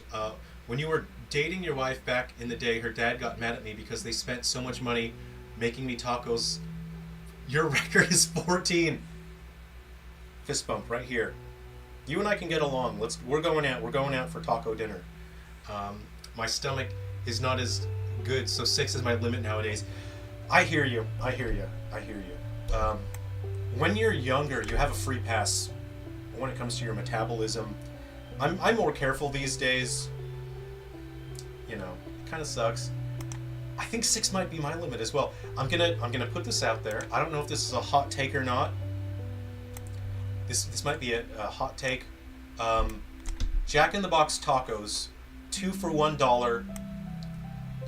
They're the most disgusting tacos I've ever eaten, and yet for some reason, if there was a table of tacos, I might eat those first. If there was a table of tacos, of different tacos, and there were some that were like nice quality, I love the Jack in the Box 2 tacos for $1, and they're disgusting. They're the worst tacos I've ever eaten. I don't think anyone should eat them. And I could still probably eat 8 or 10. No, I could eat 10 of those still because there's barely anything in it. It's cardboard. I think I could eat 10 of those still, and I think I'd be fine. I think I'd be fine with that. So there's my. I don't know if that's a hot take or not. Okay, I need a fire extinguisher. Chris B, you've noticed clipping is a real issue when you work on 3D. Have you found it is just a case of accepting clipping is going to happen no matter what you do? Absolutely. Clipping will happen no matter what. What kind of clipping are you talking about? Are you talking about like the camera going into things? Are you talking about models going into things? Because clipping will happen. And I think we would need maybe 4 more generations before we have the processing leeway in order to stop that from happening. Now, in order to stop clipping from happening, you would need to have highly accurate physics simulation on absolutely everything. And that is extremely expensive on processing. It's extremely expensive on memory. I would say maybe in 4 generations. So come back to me in like 25 years. Come back in 25 years. Check in with me and we'll see. Because I think maybe in 4 generations we will have that. Because that means in order to stop that from happening, like say for example in a video game, if I went to pick up my phone, this could happen. You know, I'll go into my phone, right? How to stop that from happening would have a mesh. I need to have a collision mesh that is calculated every single frame for my hand. And you have the collision mesh for the phone, and you need to have it to where it calculates collisions and that it will move the bones accordingly. And that is expensive. That's very expensive. You could do it now these days, but it would be very costly and you would only be able to do it on small scale. It's a pain. It's a pain in the butt to manage all that stuff. So it's possible, but it's just not good. I'll use LOD2 here.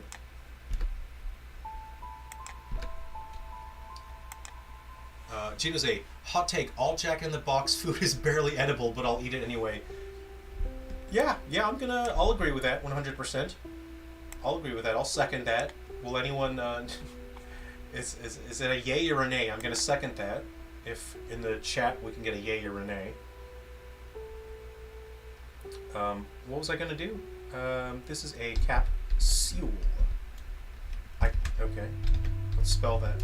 Capsule. Nice. Yeah, that's good. Let's go ahead and find this guy's material here. Normal. Okay.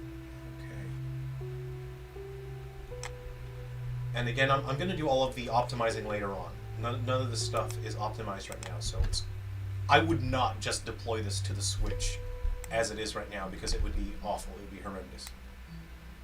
None of it is optimized. It's boring. Optimizing is a long, boring process. It's not interesting. Your brain starts to go like into like a mini coma.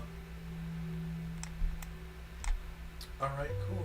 We'll get rid of that, and then we'll just make sure that the player can still collide with that. Okay, we're gonna go ahead and hit apply, and then the game should. What happened? Oh, of course.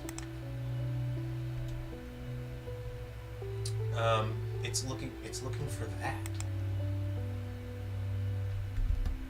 Okay. It's looking for a root bone, which it shouldn't need. So I'm gonna open that. I'll just turn that off for now. It just disappeared. So I'll hit the rig, turn that off. None for you. There we go. But now he's facing a different way. So let's go ahead and just adjust the capsule collider. What is that now, on the x-axis? Okay. A little annoying.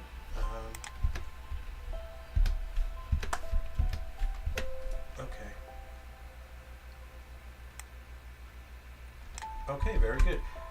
Let's go ahead and apply that. We'll run it, and then we'll see that we should be able to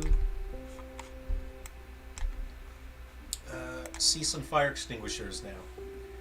So you can see that the game is quite eclectic. There's just a bunch of different animals, a bunch of different objects, and they all have different effects in battle. So I think a part of the fun of the game, or a large fun part of the game, will be learning what the different animals and the different objects do, and you kind of know, oh, I can use this in battles a certain way. Some of them have projectiles, some of them let you jump, so some are very good for mobility, some are better for combat. So it's about just building your character on the spot, really, and you've got 30 seconds to do it. And also, the controls are sluggish because you're controlling a blob that feels sluggish. So, yeah, and what I need to do next is then format. So I need to go into a modeling program, chop up all the animals. Oh boy, don't take that out of context. I need to chop up all the animals and then make it so they can grow out of your body. You can see the placeholder graphics there. So you'll have your elephant trunks and your octopus tentacles and your axes and fire hydrants. Those will all be out. Okay. Ooh.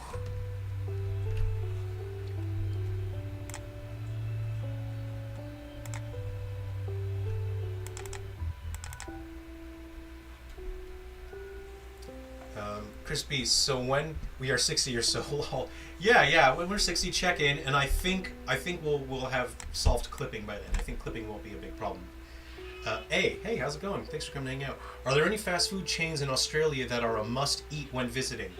No, and the reason being is that Australia doesn't care so much about fast food because we have way more things like fish and chip shops and fresh bakeries that are way more common, meat pie shops. So when you're in Australia, I would say don't bother with fast food. Don't even worry about it. When you're in Australia, just look for fish and chip shops, look for bakeries, look for meat pie shops, because the food will be cheaper. You're going to pay way less. Like, I could go to the shopping center, and for $5 I can get a cheese and bacon meat pie, and 5 Australian. So that's like $3.50 US. And I mean, that's a nice pie. It's, you know, fresh pastry. It's crispy on the outside and succulent on the inside. They always keep the temperature just right so you can chomp right into that fella. Real nice, you know. So Australia is blessed in that way. Don't bother with fast food in Australia. Is anyone else about the Knuckles series? What's the Knuckles series? Is that like Sonic, but it's just Knuckles, or what? Awakening. You like Taco Bell. You only have it once a year, though. Yeah, you know what? Same here. I only ever have Taco Bell when I go to the States. I'm a Crunchwrap Supreme kind of guy. It's hard. They say that you can take the Crunchwrap Supreme out of the man, but you can't take the man out of the Crunchwrap Supreme. That doesn't sound right. It sounds like they put people in the Crunchwrap. So I don't think I'd put that in the right order. But I'm going to leave it there. Okay, fire hydrant. Meat pie sounds good. You know, I'm a big meat pie. I think if you live in the UK, meat pies are quite a popular food item, are they? And what's great here is that you can get all kinds of different things in a meat pie. You can get a mushroom pie.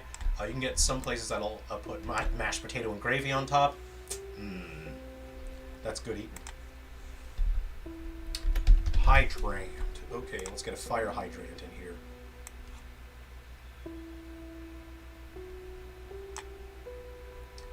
Okay.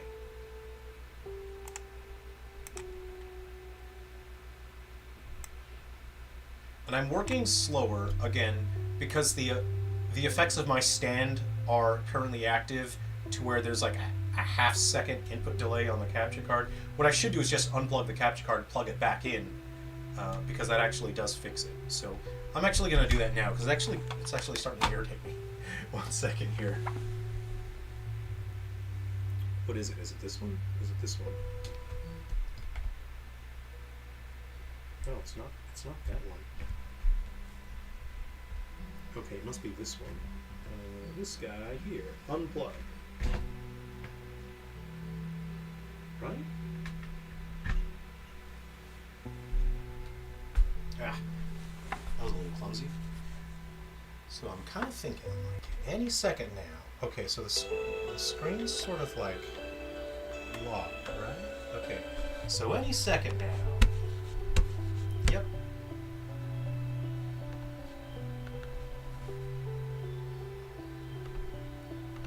Any second now it'll come back. Okay, so it looks like it's back. Let's see if it's any better. Oh yeah, oh wow, that's way better. Cool. Still a little sluggish, but it's much better. What? What's happening here? What? What's happening? Hello?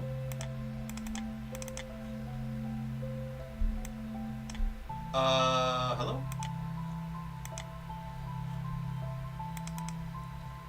Okay, so it looks... What's happening? It's kind of freaking out a little bit.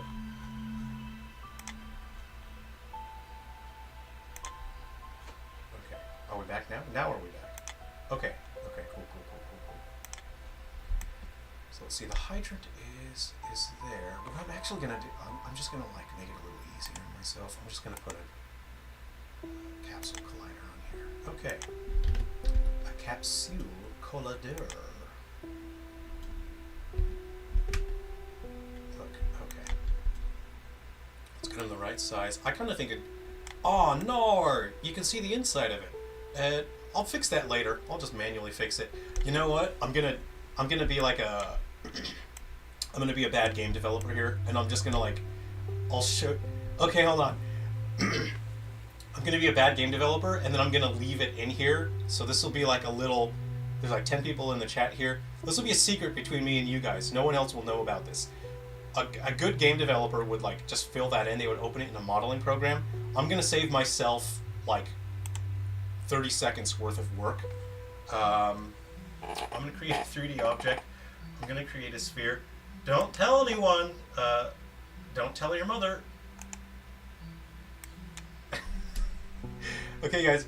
I'm gonna put a sphere in here. and then I'm gonna put a sphere in there, and then I'm just gonna like have it fill in the space beneath the hydrant there, because you can see inside the hydrant. This is a secret between me and you guys. Don't tell anyone. There we go. There we go. All right, and that, my friends, is game development. I'm not gonna fix it. I'm gonna leave it that way. Because this is now a secret that we all share. This is a bond that everyone here in the chat, we all share this now. No one will know about that except all of you guys and me. And this is our little secret. Don't tell anyone. Don't tell your mother. If I put a capsule collider on there, nah, I kind of don't feel like manually adjusting the capsule collider. So what I'm going to do is just use a mesh collider and go convex. There we go. Great. Great. Okay. Let's go ahead and get this guy's material on there. And I'm actually just going to use the same fire hydrant material on the sphere. Oh no, it doesn't look right. Oh well. That's how it is. Don't tell anyone, you guys. Okay, let's make it how heavy is this? I'll just make it heavier. Make it like a 5. Okay. You guys won't tell anyone, will you? Steve Vegas, you need to contact someone so they'll know what's in your Crunchwrap Supreme. There was a place in South Boston that sold meat pies. The owner was from Australia. That makes sense. That tracks. Totally tracks. He was a resident at the building I worked at. Amazing meat pies. Unfortunately, shut down right before COVID. Ah, bummer. We lost some really nice restaurants. Look at the symbol. Look at it rolling. Look at it rolling. Oh, that was cool. Okay, let's see.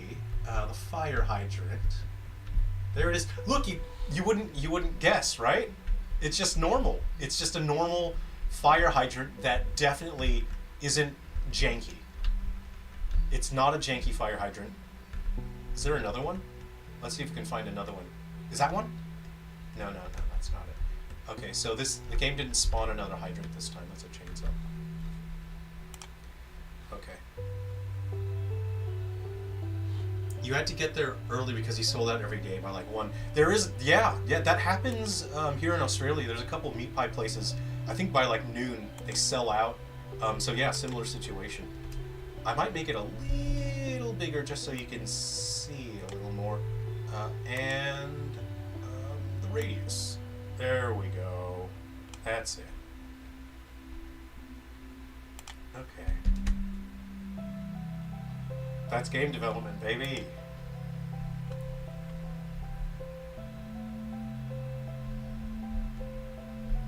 The property owner where his shop was sold the property to a developer and plans to keep the restaurant in place.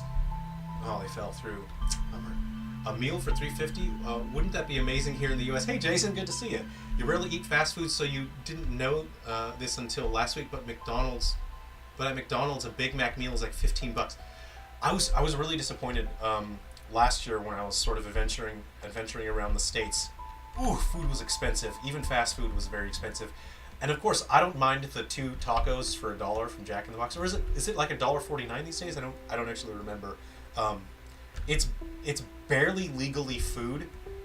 I can't stop eating those tacos, man. You kind of have to like pull them out of my hand in order to stop me from eating them. The spear betrayed us. Steve Vegas, I told my wife our secret. She's calling the cops. Well, what country is it in? Because Aussie cops, I think they wouldn't believe you. I think they wouldn't believe you that I put a little... That's a sphere. I didn't feel like fixing the model. No one will believe you. Because it's ridiculous. Why would someone do that? That's our secret. Snitched out by wifey. Dang. Well, wifey knows best, so probably shouldn't argue. McDonald's forgot who they are and who their customer is. They had lost the plot. I don't understand. Okay, like the service, I don't want to be that kind of back in my day, but the service at McDonald's has gotten significantly slower and slower over the years. I don't recall them ever being so slow, but often you wait like a while to get your food, and the food's so expensive. I don't understand, because it's I think McDonald's is the worst food. I think it's in terms of quality, it's the worst. In terms of taste, it's the worst.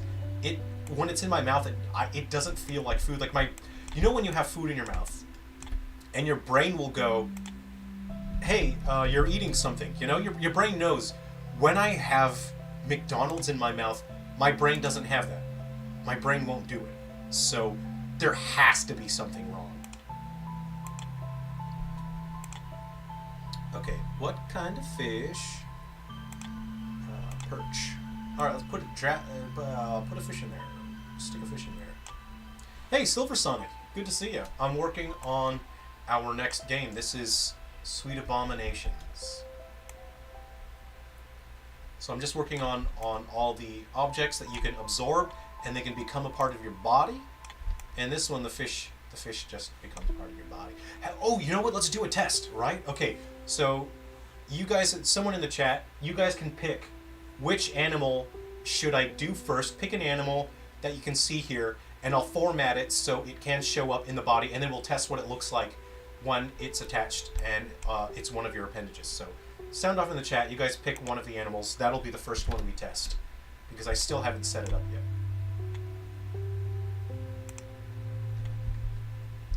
And you want to make it a little bigger so that people can see what it is. You want people to identify the object in there. Let's go ahead and remove that. I'm going to go ahead and just get a box.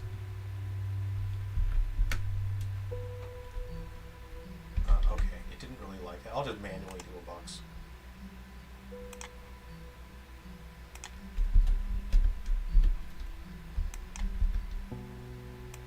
Okay, here we go.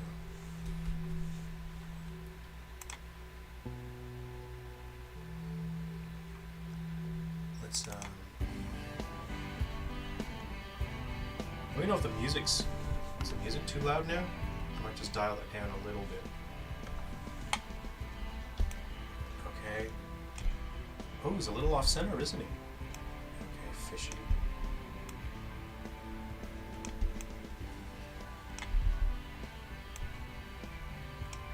You know what? Let's make this interactive, right? You guys in the chat right now, name an animal. Name an animal in the chat, and I will, if it's in my asset library, I will add it to the game. And so as it is right now, I've already determined everything that's going to be in the game. I've already set it out. I've created the database. This is it. But you guys in the chat, you can name one animal. Name one animal. If it exists in my asset database, I will add it to the game. It will be a permanent item in the game that you can pick up, and it'll become a part of your body. And the reason it'll be in the game is because of you. So now you're part of the development team. You guys name it. Name it. Bobcat. Let's check it. All right, guys. Here we go. Let's see if Bobcat is on the board. Survey says, oh, I'm sorry, no Bobcat. A pug. Okay.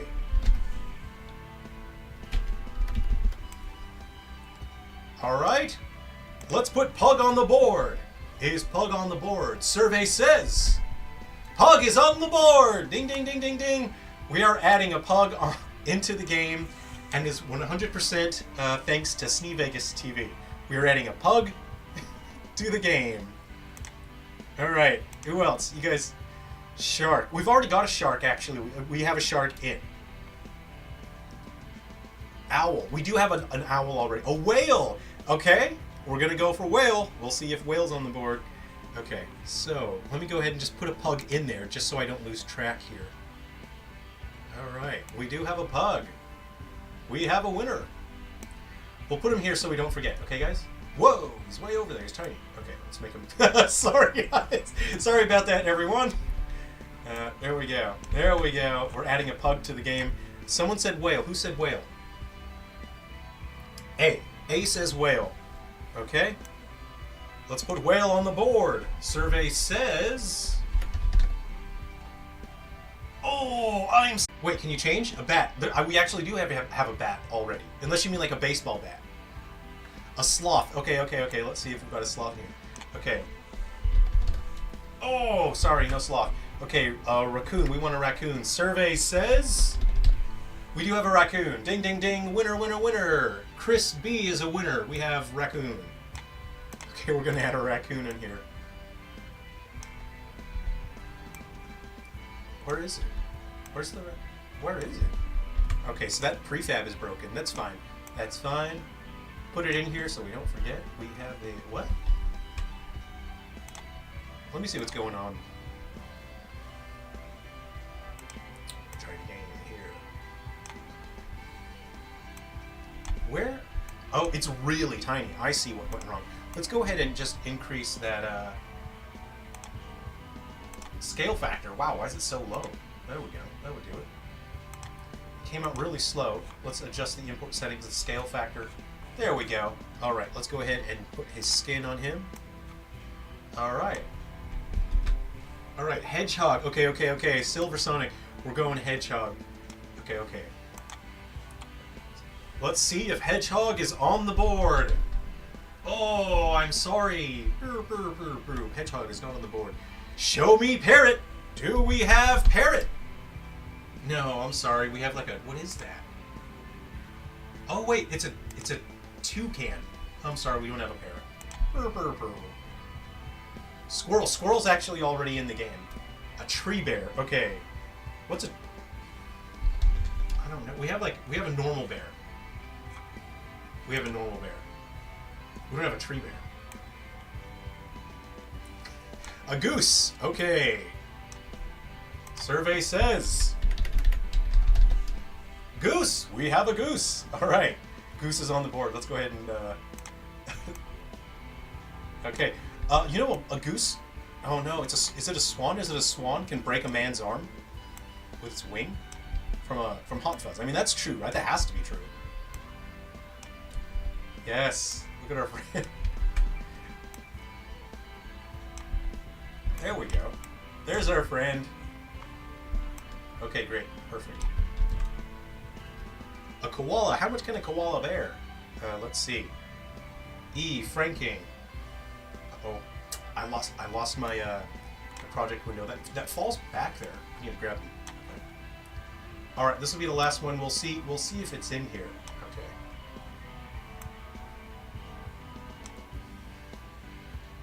Okay. Koala. No, we don't have a koala. Okay. How about a platypus? Do we have a platypus? No, I'm sorry, we don't have a platypus. Okay, chimp. Chimp? Do we have a chimp? Survey says no chimp. I'm sorry. A bioluminescent lanternfish. Actually, I know for a fact I don't have that because I only have one kind of fish in there, and that's the perch.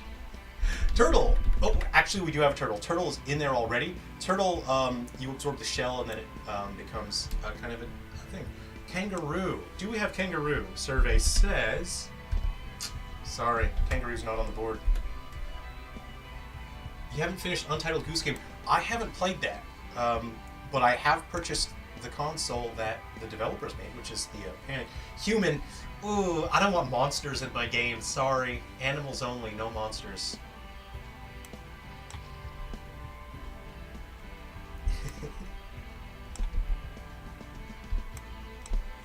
Okay. Well, okay. Try. Let's see. Let's see if we can think of. Let's go for one more. We've got these. Let's see if we can think of one more. Put in a few drop bears to scare the Americans. I saw a drop bear sign the other day. It was pretty cool, actually. I was driving to my Irish music night where I played the Irish. I played the pub with my Irish music club. Do insects count? T-Rex. Didn't Chris B already get one though? I thought Chris B already got one. Everyone's only allowed to get one. Snake's already in. We already have Snake.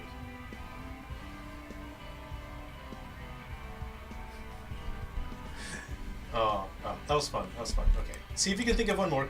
Keep going. If you haven't got one yet, keep rattling them out. See if you can name it. But we actually do have a butterfly in there already. that lets you, it gives you a couple jumps. T-Rex. Let's see. Do we have a Rex? T-Rex. Survey says, ding, ding, ding, ding, ding. We have a T-Rex. All right. Gorilla.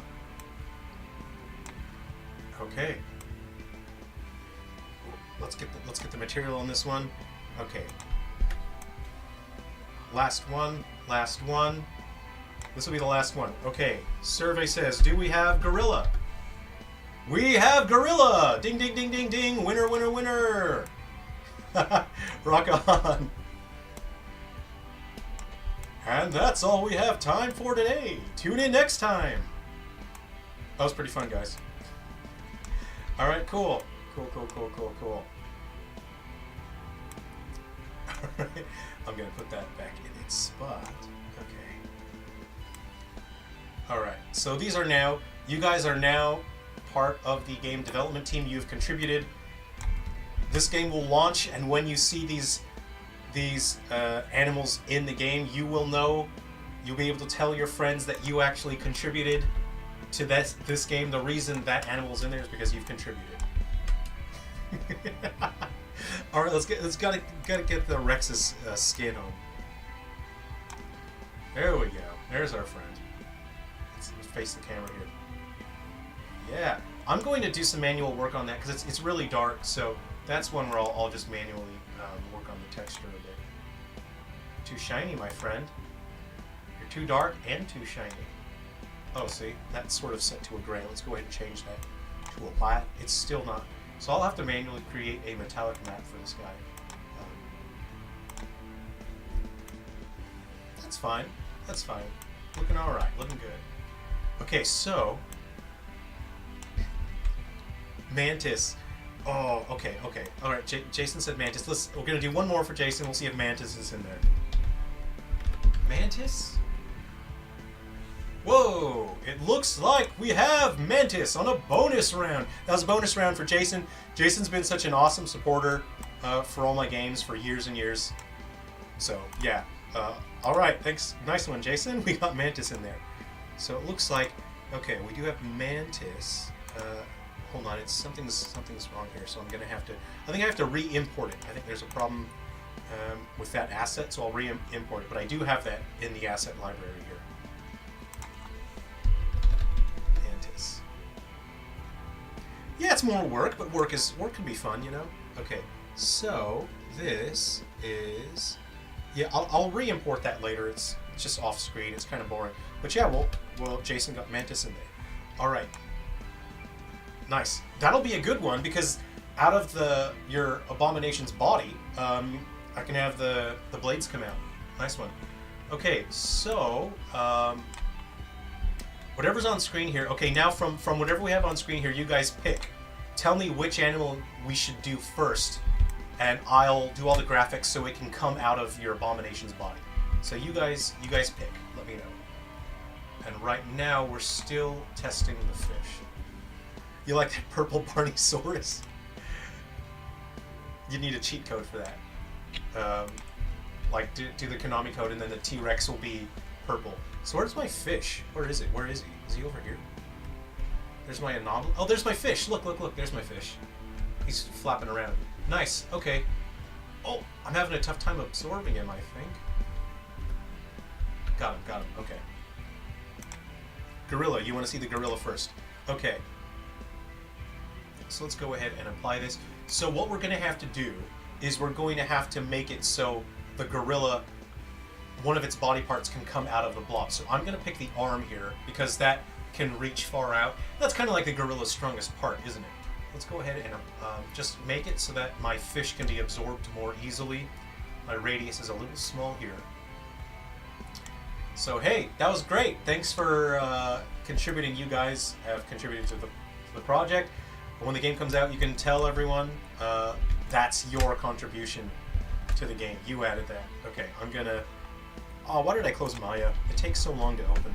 Alright, so what I need to do is open Maya, and I'm going to load the FBX file, the model file, into Maya, what I'm going to do is delete all of the polygons other than the arm, and then I'm going to sort of suture it off and stitch that arm bit together. So let's go ahead and I'm just going to move Maya off screen for a second. I'm going to click this. I'm going to take off the scan motion right there. Okay, so click on that, and that opens up the mesh.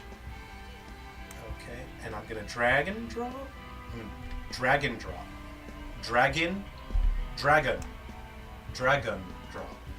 Okay, so I've done a drag and drop into Maya. And so what's going to happen is I need it to not be rigged anymore, right? This has a skeletal rig. So firstly, I'll click on that, have a look. I'm going to delete everything and delete all the history. And I am going to unbind. So I'm going into rigging. And I'm going to unbind the skin. Okay, so it has nothing to detach. Okay, so I'm going to go to object, right-click object mode. I'm going to go into the skeleton. I'm going to see if I can select the skeleton. I hit delete and good. So the skeleton is gone. The body is now there. What I'm going to do now is just view it directly from the front. I'm going to select a face, and I'm just going to drag and drop and select those things and delete. And you can see I've gotten rid of that part of the body. And much like in Unity, you can press the F key, that will zoom into the one element for you. And I just want, okay, so I've lost a triangle here that I would like to keep. So I'm going to undo. I'll hold Shift, and I'll keep that because I need to suture those vertices together. Let's go ahead and delete all those things now. Let's see, I'm going to delete that. Let's go ahead and have a 3D view now. We want a nice clean cut on the arm. We can go ahead and get rid of that. All right, so let's go ahead and select our vertices here, okay?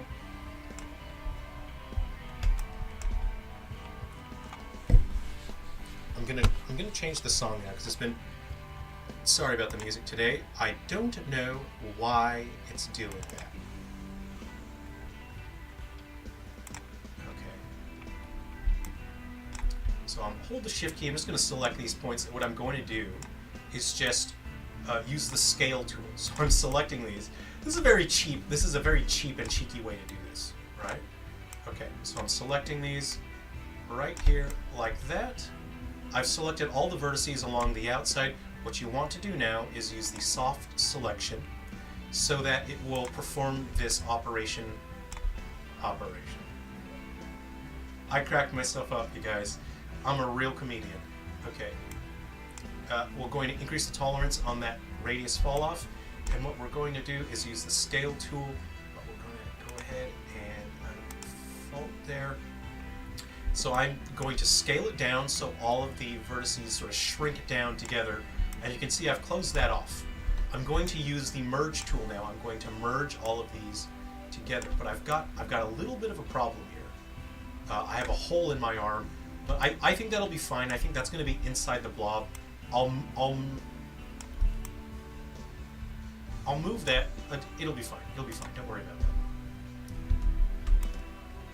Okay, so what I'm going to do now is I make sure all of those are selected. I'm going to use the merge tool, and that's going to merge all of these points together.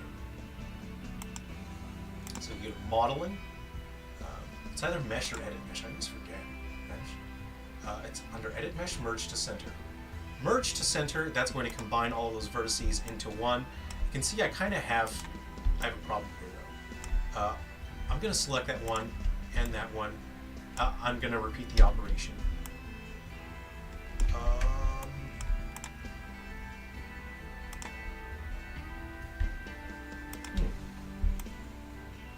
Okay, we're going to make it simple. I'm going to select all of those, and I will merge to the center again.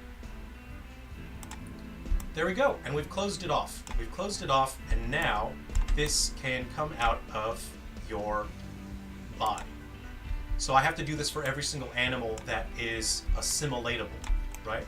Right-click, object, no, get out object mode. So I'm just going to go to edit. I'm going to delete all my non-deformer history, and then I will export it as an FBX file. Okay, go back to my project folder.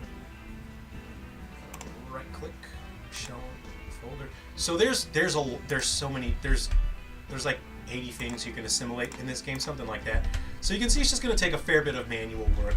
Okay, so I'm going to name this Appendage Gorilla. Okay.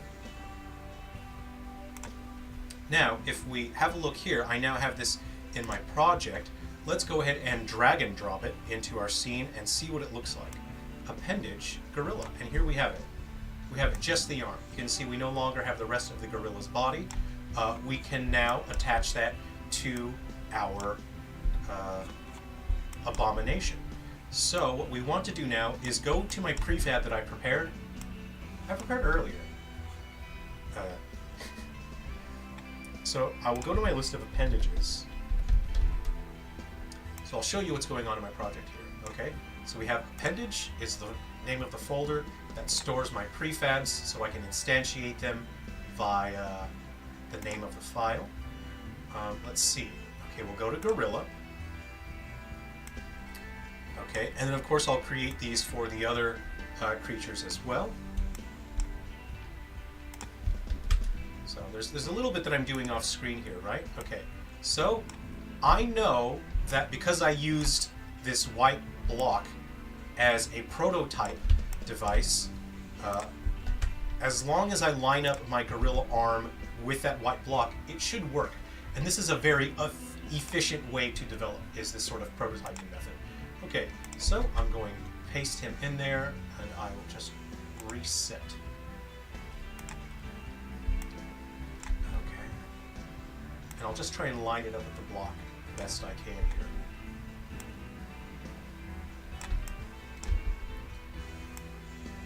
Alrighty.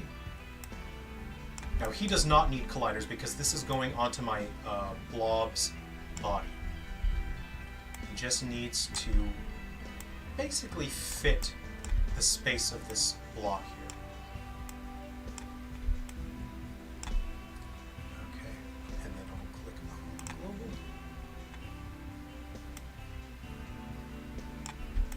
Alright, so I just want to line that up as best I can, because I know that as you guys already saw in the gameplay, the blocks come out of your abomination pretty smoothly. Okay, so let's go ahead and delete the cube, which I no longer need. And let's see here. Okay, it doesn't look like I need to make any adjustments. Let's go ahead and apply. Okay.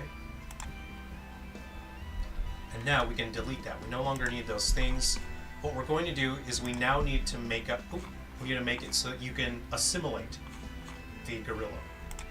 So let's see, I'll just go ahead and duplicate something existing here. So I'll duplicate an existing object and then format it for the gorilla. Select that. There's a little bit going on off screen here.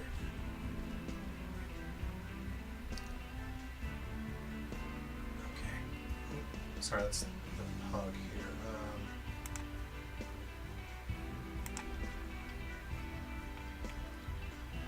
Okay, set that up.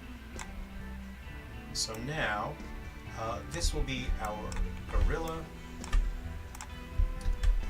Okay, we'll drag and drop this guy in here.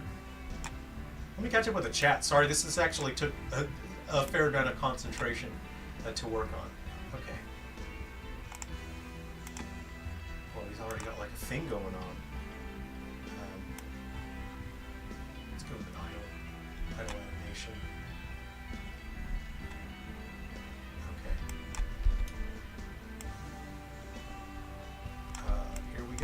Boy, this will be interesting.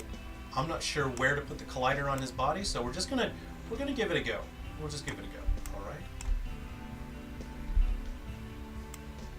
All right. Let's create. So let's get rid of that.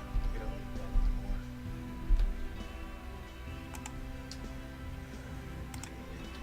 Box collider. All right. And we'll just go. We'll just go like this for now.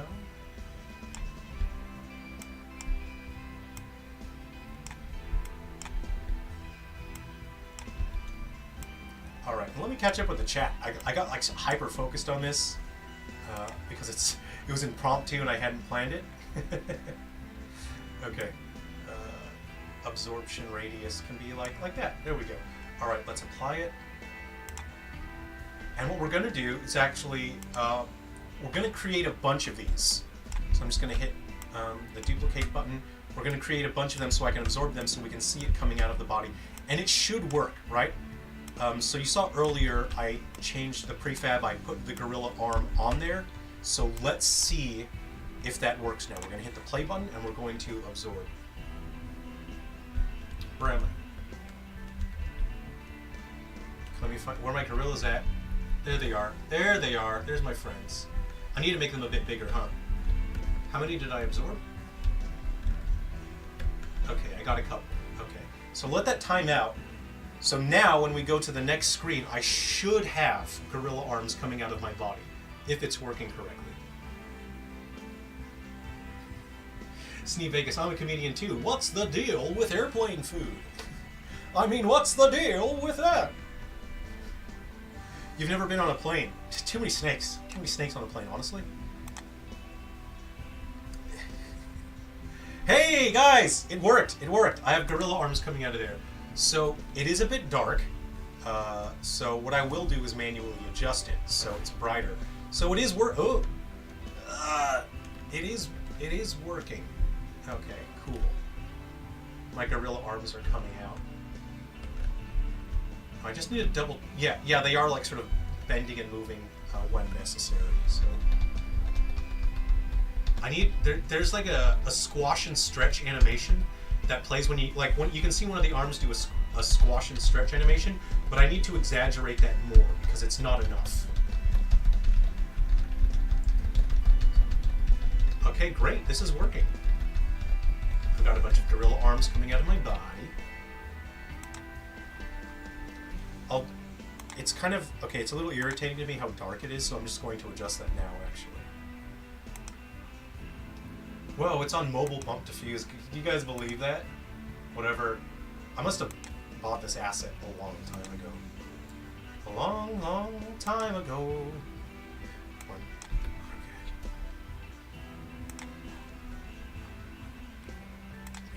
Switch to a new track.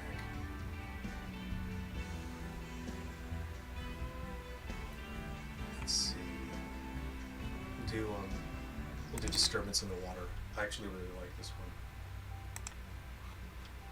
He doesn't have... I'll have to manually create a metallic map. Okay. Oh yeah, that's a bit better, isn't it? Yeah. Let's actually see how that looks in Engine if I need to... No, it is still really dark. I am going to manually adjust that. So I'm just going to load that into Photoshop. I'm just going to manually crank up the brightness because this is so dark. This is like DC Universe dark. Okay. And... hello?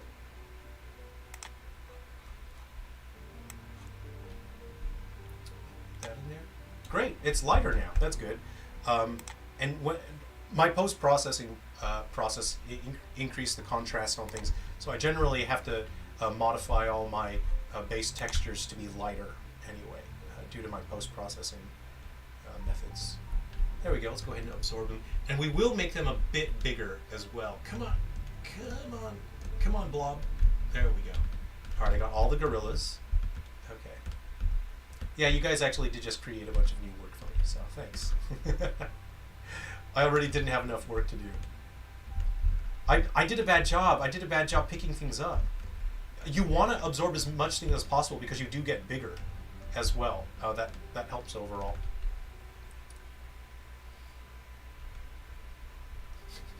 When your dad was in Vietnam, his job was gorilla arming with gorilla arms. Okay, cool. Yeah, you can see the arms better now. Yeah.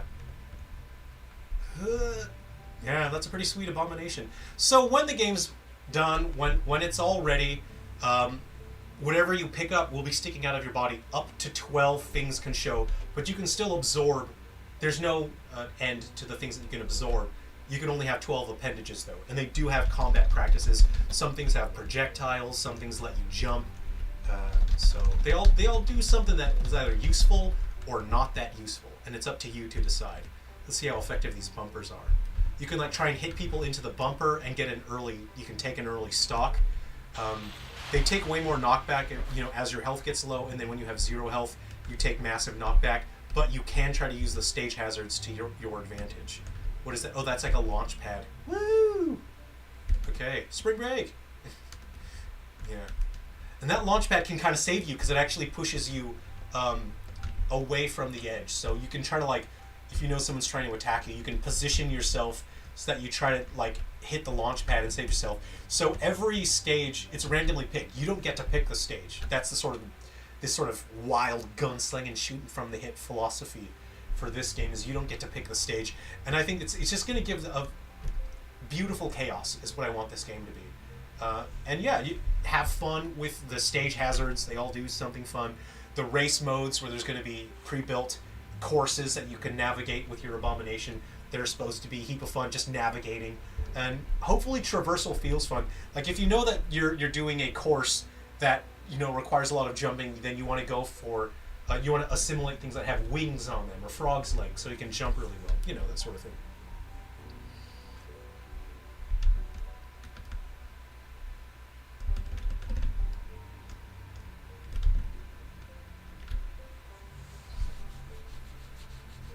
Let me read what's going on. Let's see.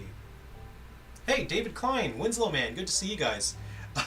If you guys have Guardians and Metal Exterminators, please put your code linker codes in the comment section, and I'll distribute a new monster for you to play as. Okay. Train travel is bad enough. I'm good with dealing with airports. Trains are pretty good in Australia. We're so blessed here. Hashtag blessed, I just realized the reason it sounds like my neighbors are moving furniture above me is the mic on your table picking up vibrations from clicks and stuff. Thanks for letting me know that. My mic fell earlier, and I think that's why now it's not like set up properly. Sorry about that. I'll have to do something to fix that. Yeah, it fell earlier. I want to see a porcupine in the wild. I saw one at the zoo once. I was hiking a couple of weeks ago, and I saw an echidna like in the wild for the first time. It was so cool. I've never seen one in the wild. I was able to walk up close to it. He buried his head in the dirt to protect himself as a defensive measure. Winslow Man just came into the stream and so confused with what's happening. This is my upcoming game. This is called Sweet Abominations, and you assimilate just whatever you can assimilate. You're a hungry blob. You assimilate as much stuff as you can, objects and animals, and then you either have battle mode or race mode, or like a sort of a course mode where you try and navigate a course. So yeah, there's just whatever you absorb becomes a part of your body, and you use it for battle and whatnot. So, okay, let's see what's next. All right, select. So it's just something wild, something crazy. Okay, fire hydrant, fish. I have fly. I'm gonna have to put a pin in that because I'll change that to bee actually because I think I have a bee, but I couldn't get a fly. Right? Functionally, it would work the same. Okay, so this will be a bee.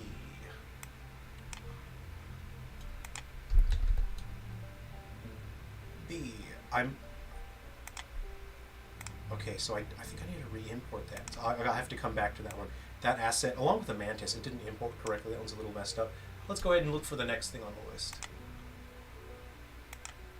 Yeah, so right now I'm just formatting the graphics. We're having fun.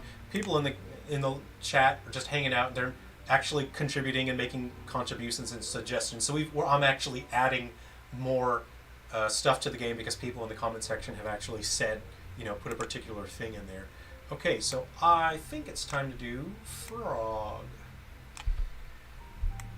I was gonna do a Kermit impersonation, and I was preparing. I was prepping myself, and then for some reason, my brain said, "You can't do a good Kermit impersonation, so don't do it in public." So I kind of hit the brakes on that. Okay. Let's get a frog in there.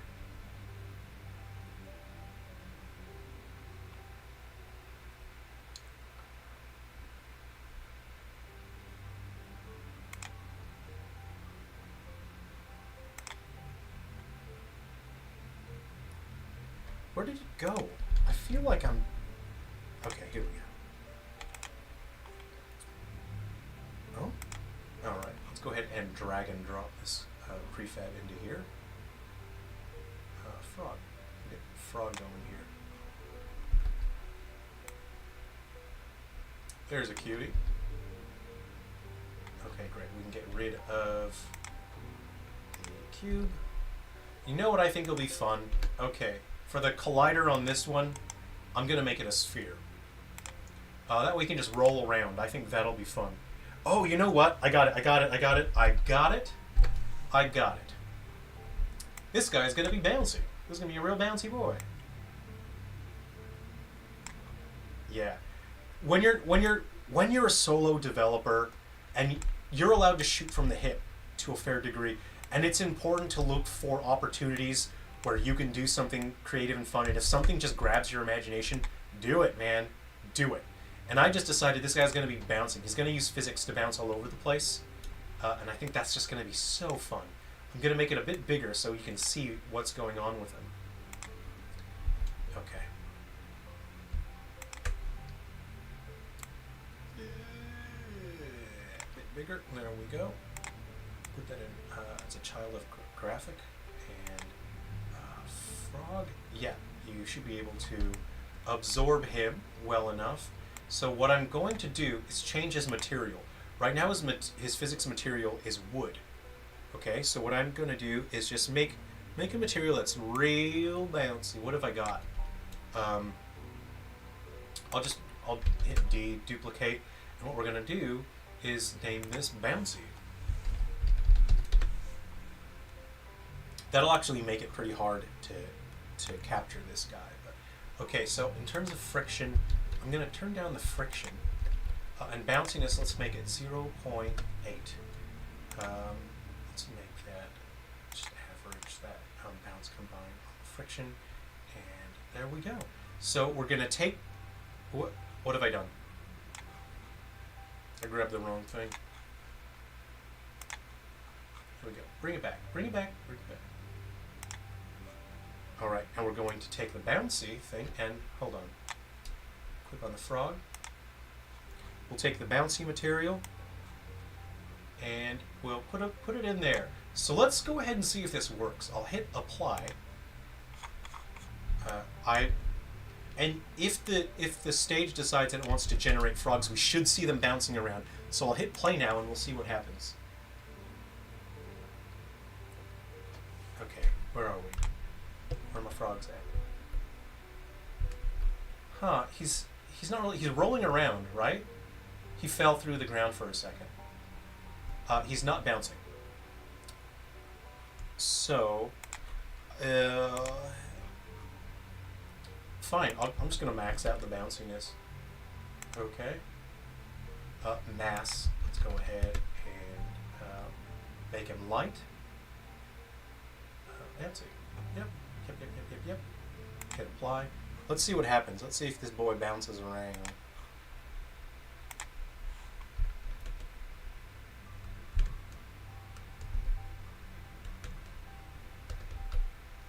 I'm not seeing a lot of bouncing. I'll come back to that. It's freaking out. He's freaking out, guys. I'll come back to it. I'll revisit that. But I want him bouncing. So I'll get back to it at some point. Let's see what's going on here. Yeah, I'll work on it. I'll revisit that. Oh, you know what? Sorry, I scrolled up on the chat and it's frozen there. Sorry about that. Do a little guerrilla arming. Dave Klein, hi. Do you like to use code to make games? I know it takes longer, but it gives you more control.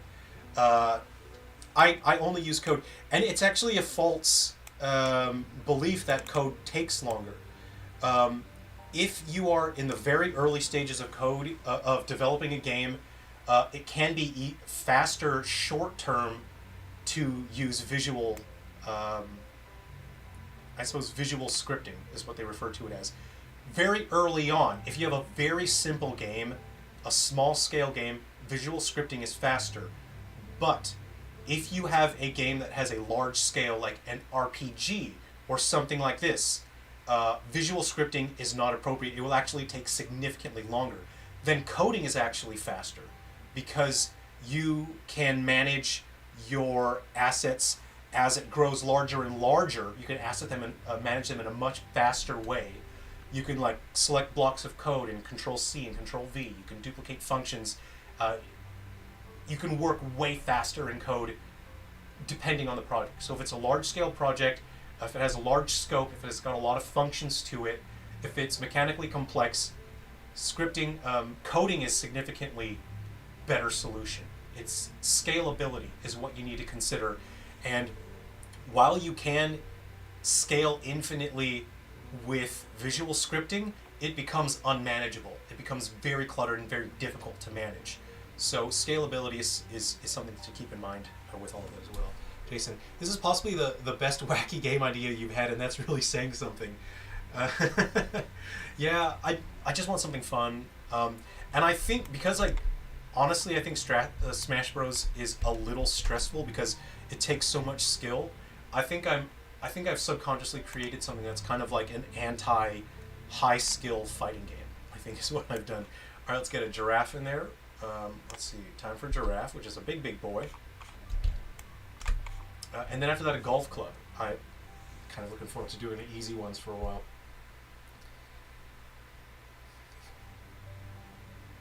Weston Tyler, I used to use Playmaker to make my Unity games, but have been transitioning to C# and now I'd not go back. Learning with ChatGPT and Visual Studio Code makes easier to visually parse. Yeah, I used visual coding when I was very early on, and it's a good way to start learning, because you can see the concepts that you are putting into action. You can visually see them in an easy way. Once you have a basic understanding of what your instructions do and the effect it has on the game, there isn't really a reason to use visual scripting. It's not really that useful. It's the monkey fighting snakes on them Monday to Friday planes that you gotta worry about. People learn to gorilla arm from my dad. Oh, hey, Ramesses, good to see you. I haven't seen you in a while. Good to see you.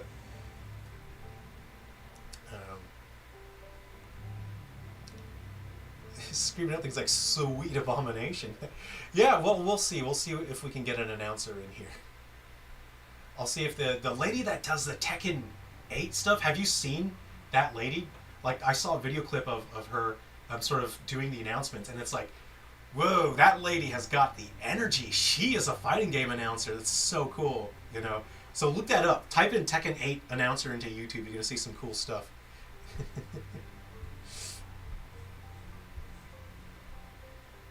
David Klein, you studied code too, and now you're ready to make games. That's awesome. You know, keep in touch. Wherever you can message, let me know how your projects are going. You know, I like seeing what people are up to. Let's see. David, cool. Let me get your code for you, David. Okay, RUPKF.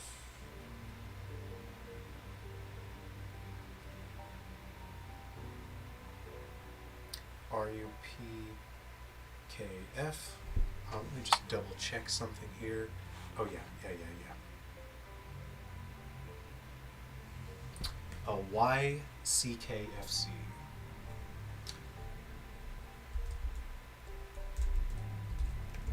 YCKFZ.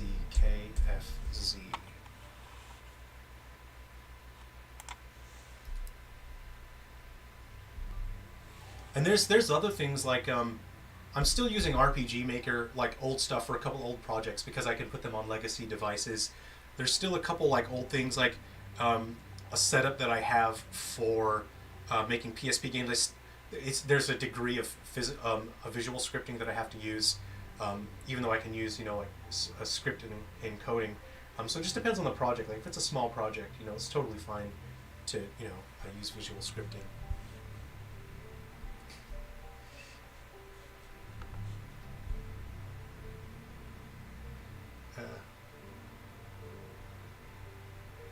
Awakening, you picked an animal, so you can basically add game developer on your resume. Well, technically, yeah. You guys are part of this development team now, actually, is what it comes down to.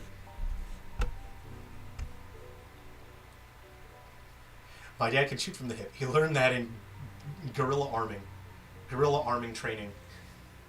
His guerrilla arms. Ramesses, have you ever thought about releasing a physical version of your games? I would really love to. It's very expensive. You need to pay up front for the cartridge manufacturing, which is why I haven't had the opportunity to do that yet. It's very expensive. So my goal is I want to earn the right to do that. I want to earn the ability to be able to make physical games. But that means that I have to make a ton of games. They have to be very good, and they need to sell extremely well. And that means like not a couple hundred copies of a game here and there. You need to sell like thousands of copies of games, and they need to be well received, and you need to be able to maintain that consistently to be able to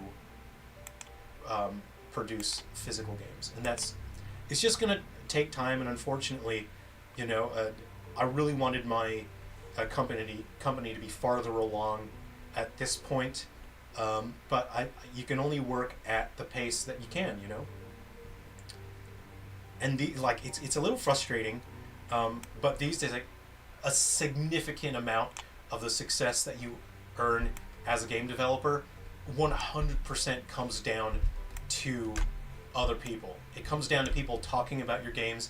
It comes down to maintaining communication and goodwill with people, and people creating content and sharing your games online and telling content creators about your games, telling other gamers about your games, because these days there isn't really any other way that you're going to find any kind of success as a developer. That's just how it is these days.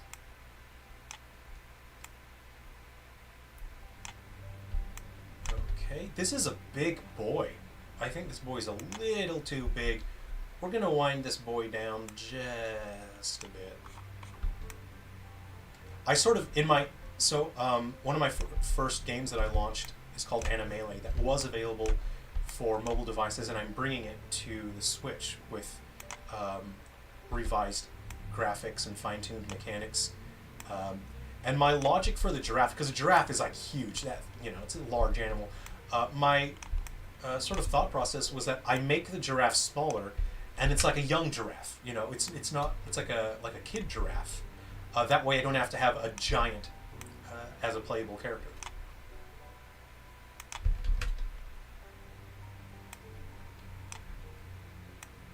Okay. Let's get his body.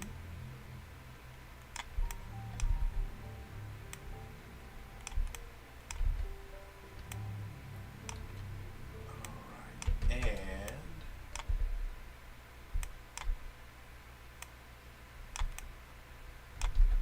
let's get his neck in there. Okay.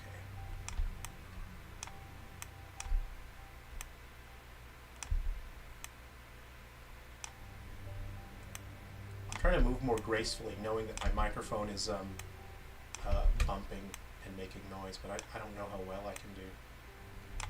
Okay, I think that's good.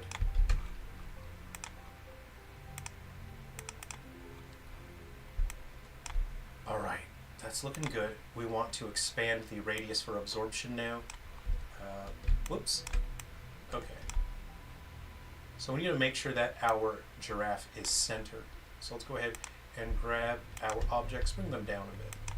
It seemed like it was on the ground, wasn't it? So what I'm going to do, like for a giraffe, I need to make it so his head comes out of here. Let's do that next. We'll do that. We'll make the giraffe come out of the body. See, we need to make sure that the player can collide with that sphere. That's what allows the player to trigger the logic that absorbs the object. So we'll bring him in there. Maybe we'll just shrink it down like a little bit, just to make it a little easier. Let's give him a bit more mass. Guys, what's heavier? Sound off in the comments. What do you think is heavier, a giraffe or a crocodile? What's heavier? Because a giraffe, it's high up. Those legs have got to have weight. Like, those are the chunkiest legs I ever seen, right? So it's got to be a heavy creature.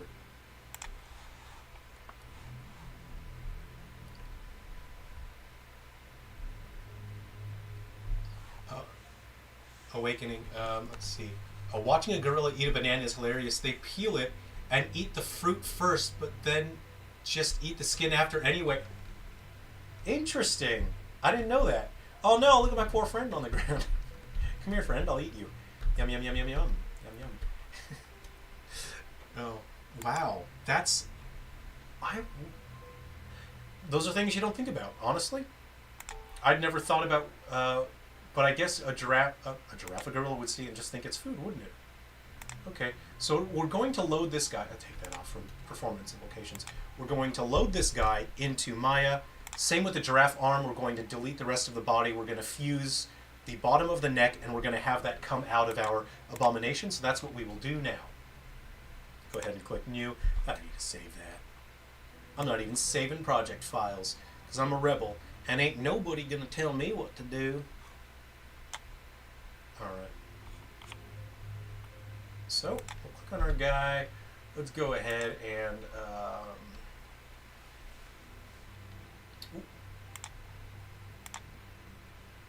we want to unbind it.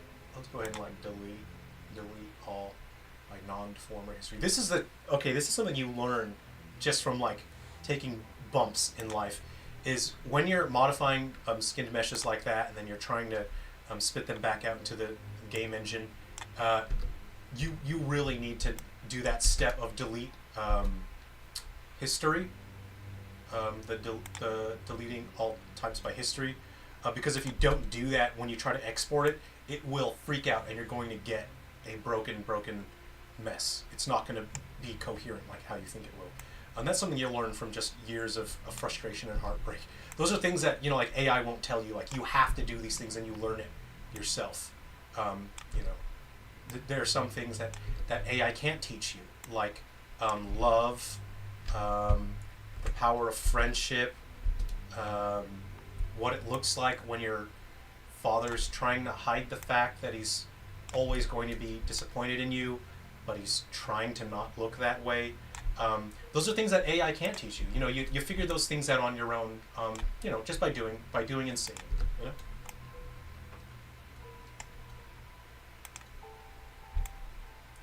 So I'm going to just go ahead and grab these little vertices here. I'm doing a real bad keeping up with the chat, huh? I'm supposed to scroll down. I think. I hope I didn't miss anything. Okay. Westing Tyler, you're finishing up your original RPG Maker MV project to put it on Steam. Nice, good. Go for it. I hope you can get that all wrapped up in it. I hope a lot of people play it and enjoy it. Soft selection is always useful. You use visual scripting in Unreal, but it's in tandem with C++. That's what I hear. I hear that people use those things together, and that's it's manageable. Like there are certain things they say, like blueprints. Is that what it's called? Yeah, there are things people say, like the blueprints are designed to allow you to do certain things just efficiently.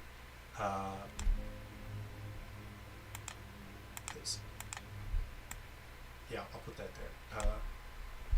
So yeah, I started learning Unreal, and then I had a tough time because it was so different. But I'm slowly learning it. I'm also learning other engines as well. I'm currently learning Defold. I'm learning Lua because I'll be making Playdate games. So yeah, this is fine.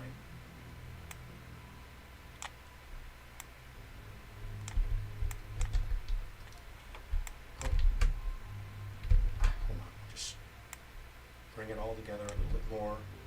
So we'll shrink it. And the reason why I scale it down first is so that I can rely on the soft selection to sort of create this sort of smooth situation going on here.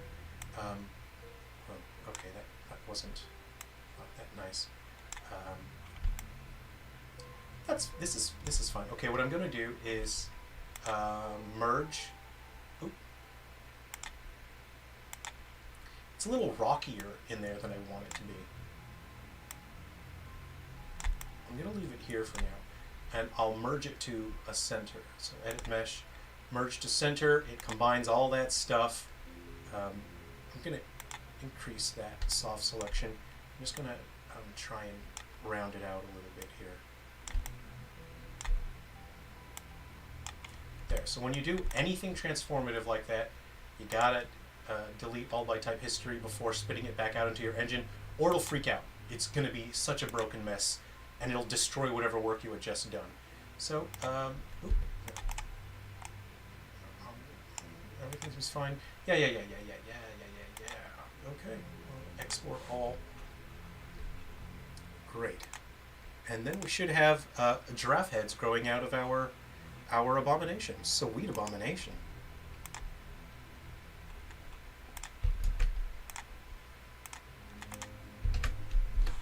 Okay. Appendage giraffe. I'm going to make myself a quesadilla for lunch. I'm going to make a big old cheesy quesadilla. I'm going to put it in a sandwich press. It's going to be nice and crispy. What are you guys having for dinner? I might put some potato chips on the side of my quesadilla. Okay, now then, we'll find my giraffe appendage. Okay, so this is my appendage. So this is the appendage that comes out of my abomination. We just created a giraffe, so we're going to perform a dragon drop. Again, I'll optimize all this later. I'll get to it later. Okay. Actually, right now I need to make sure it does not look for a rig. That will sort of mess things up. I'm doing such a bad job. I'm actually trying to work now, which is funny. It's making it hard to keep up with the chat. Hey, Lunar Knights, good to see you. Thanks for coming to hang out. We're working on the next game, Sweet Abominations, which if you're just walking in, I know looks so weird. I know this is the weirdest looking thing. You control a blob, you assimilate objects and animals, they become part of your body, and then you either battle or you go through an obstacle course or you race. So let's see how this turns out. Okay.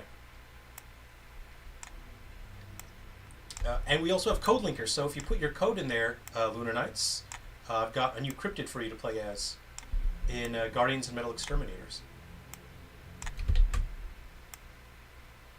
Alright. I just want to line this up in there. Let's make it real, because you want it real big, right? The giraffe saying, go big or go home. Okay. That's probably good, you know. As long as it lines up. I just need to make sure that the base of it lines up well with that object there. The placeholder prototype object.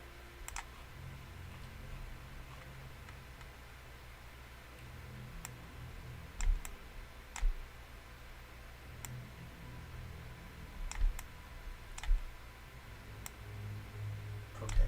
I think that should do it. So now I'll go ahead and get rid of the cube. No longer need that.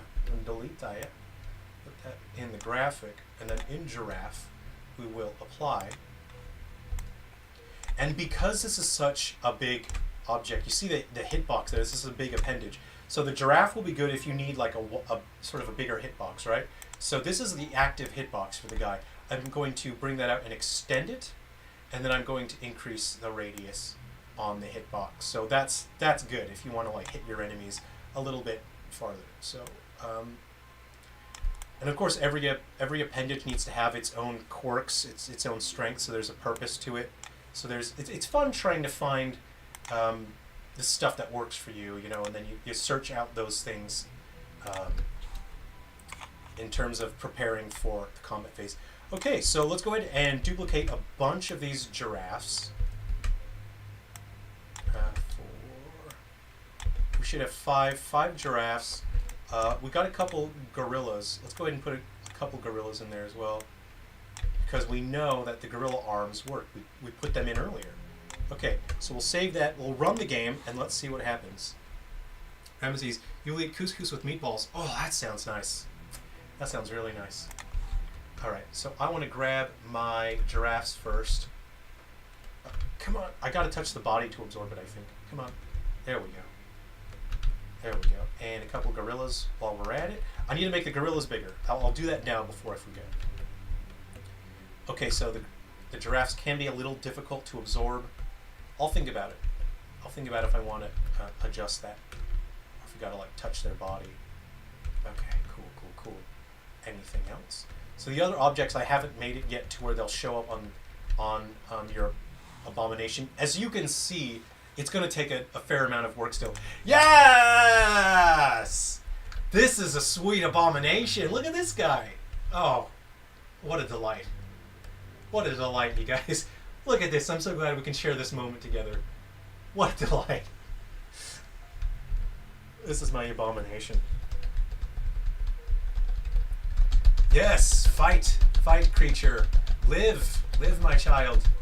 I don't have anyone to fight right now. It's just sort of in development, one-player mode right now. So this is my sweet abomination.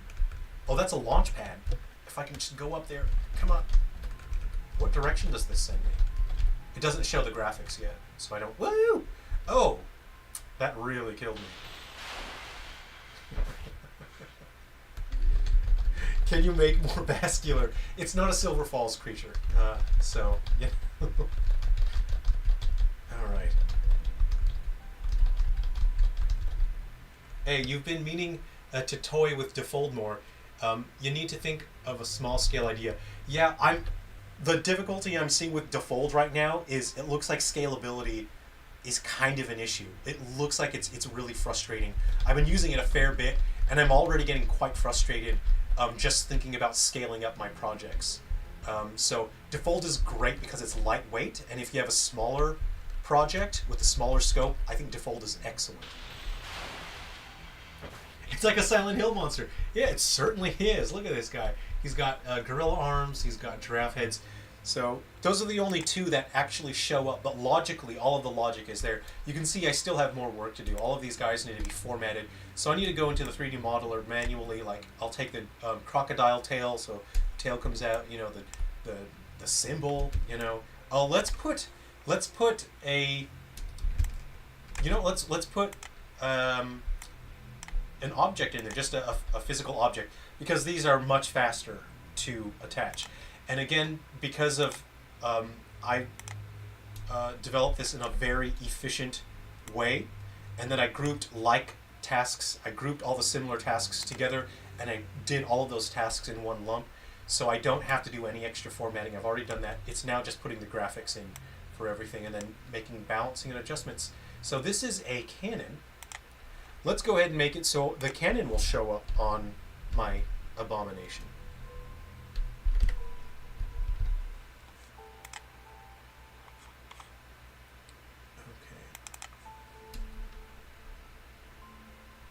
How hard would it be to make something funny happen when you fall off? What did you have in mind? What do you think? It's hard to make anything happen, actually, because you have to do it. You have to put in the work. You have to decide how to express the idea of something happening. Because in game development, I think the mistake people make is people think that they're actually making something and they're actually making things happen. You are not actually making things happen. You are expressing the idea that something is happening. And that's something that's very important. I think a lot of people get stuck in their projects, and I think that leads to a lot of projects never finishing and just ending up in development hell, especially for solo developers, is they think that they have to make something and they're actually making this thing happen.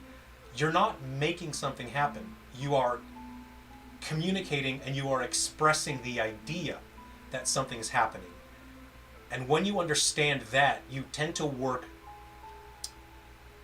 more effectively when you understand that your goal is to not make something happen. You need to express to the player that something is happening, and you're expressing this idea and you're communicating it. Make them fall in Looney Tunes where it stops in midair and makes a missile noise. Well, you could do that, but the problem is that you don't see much of the falling because the important part is to see what's happening on the stage, and you want the camera to stay more on the stage than falling, so you wouldn't really see much of that, honestly. And it's hard to tell now because I don't have other characters on the screen, but if there were other characters on the screen, you'd understand it more. Okay. Let me go to my appendages.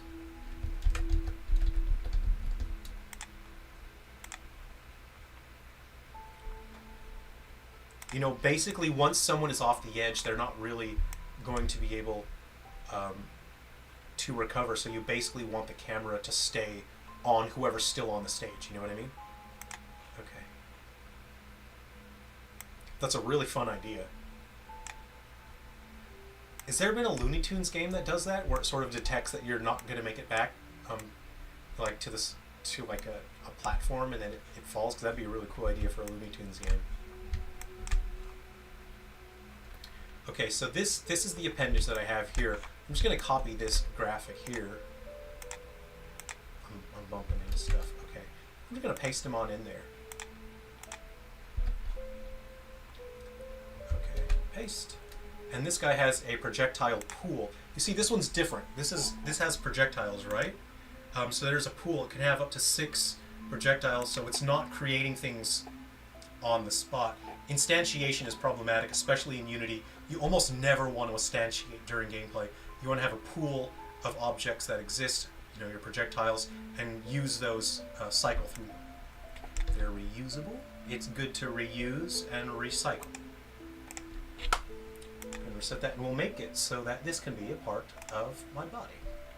We don't need the mesh collider anymore. So let's just go ahead. I might line this up. I'll put it in the cube, right? And then I'll just reset the rotate. Oh, I'll use... Never mind. Never mind. I'll just manually rotate it. 270. There we go. Where'd my mouse go? Do you guys... Okay, in the comments, let me know, does anyone here have a custom mouse cursor on their screen?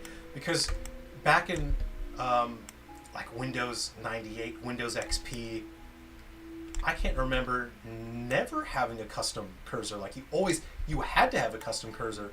It was the coolest thing in the world. Why wouldn't you have a custom cursor? Does anyone in the chat right now have a PC with a custom cursor set up? That's what I want to know.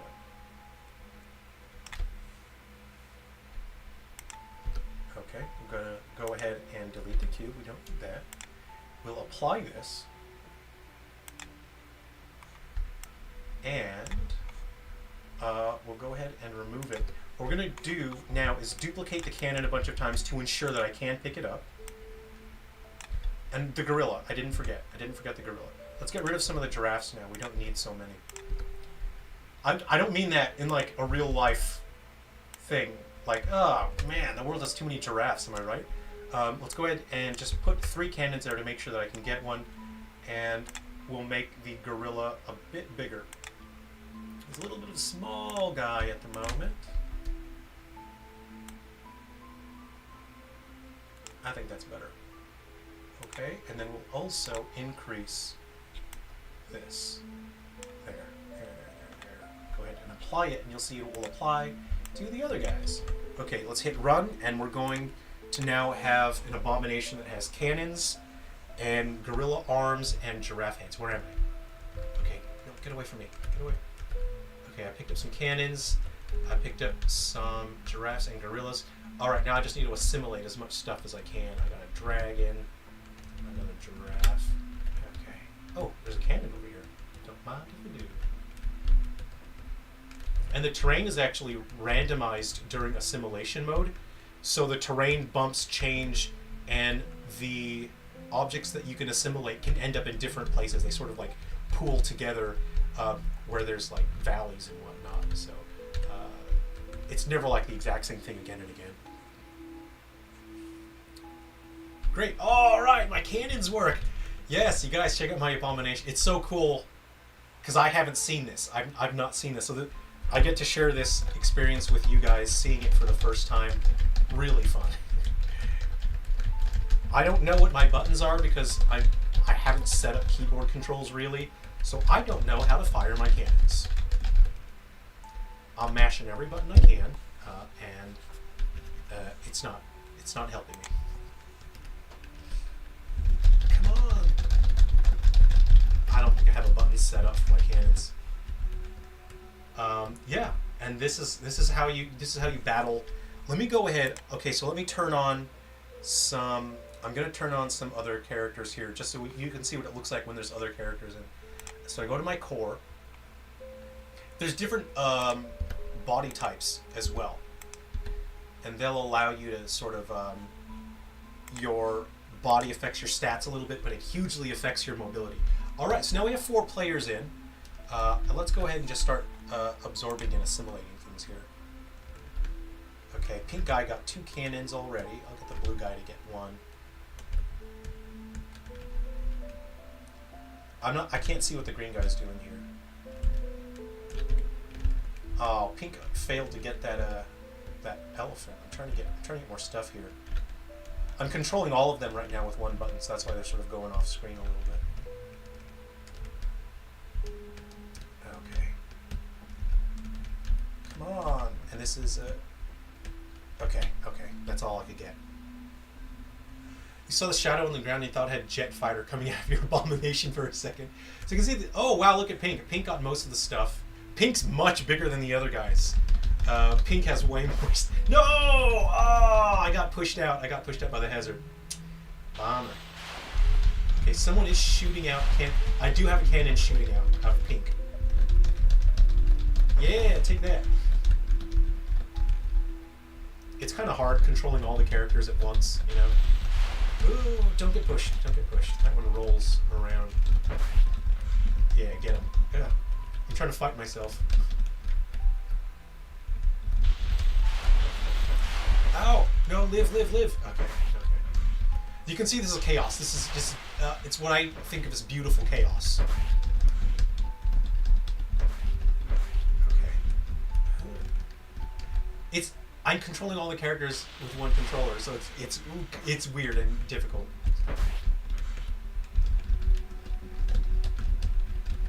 Come on! Ow! Live! I can't get 2 characters close to each other because if I push one direction, they both move together, you know? These are my abominations. I'm just mashing buttons right now, actually. Uh-oh. Anyway. Yeah, you can see that I think it'll just be a lot of fun. I think it'll just be ridiculous and fun. And I think it should say green wins, if this is correct. If not, then my logic needs some adjusting. It should have said green won. Nothing has happened. So I'll need to figure out what's the deal with that. I'll just see what happens if I get my last stock. Nothing happened. Oh, okay, hold on. It's because something is null here. I'll have to fix that. Yeah, you get a gist of what the gameplay is here. Appendage generator. Okay, so the body part name was wrong. Okay. I'm gonna have to sort that out and see what went wrong. Oh, I know what's wrong. I know what's wrong.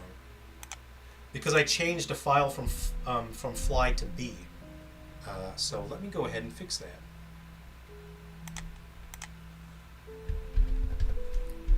Because it's looking for the file name, and I've changed it. That's what's wrong. It's fixed now. Hey, Jeffrey Delshad, good to see you. Thanks for coming to hang out. We're making games, we're hanging out, we're having fun here. Think maybe in Steam's KDE, though I had one in Windows for years, Curtide. What? I'm not sure what Curtide's talking about. Steam OS? I was saying because there was a sheep herding game for PS1 that does that. You play as Coyote that chases the Roadrunner. Oh, that's fun. That's so cool. I'd like that. With their fancy patterns on their fur makes me sick. Let's see. Make sure all the players are on screen in a shared screen multiplayer a game is way harder than you think. It is. It is.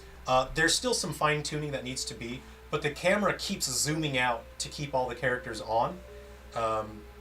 It's really tough to get it right. It just takes a lot of fine tuning at this point. Hey, you've got such a big smile on your face watching this. So goofy. I'm glad that you're having fun watching that, because this is, again, with my games, I don't know how people are going to react. I'm actively setting out to create games that don't exist already. I want to create experiences where people look at it and go, whoa, what genre is that? What kind of game is that supposed to be? And I think at that point people are just more willing to go with the flow and enjoy the experience of the game rather than expecting a specific genre, rather than expecting a formula. I want people to just go in and have fun. And I'm hoping people will call their friends over and they'll play this and they'll go, dude, you've got to just try this. And when you know what's going on and you know what the game is doing, that's the fun part. Because then your friend will go into it and your friend will just go, what is this? What is this supposed to be? Peda's coming for you now after that giraffe comment. Hey, I made Animele and Peta didn't seem to worry. Peta didn't care. Alright, we got our frog. Let's see what's going on. What else is next? Frog. Golf club. Right, okay. Next, let's make a couple more inanimate objects as appendages. Let's format that now. So I should have a golf club ready for this. Let me have a look at my asset library. I don't see it, but I know I should have it. Let me see what's going on here.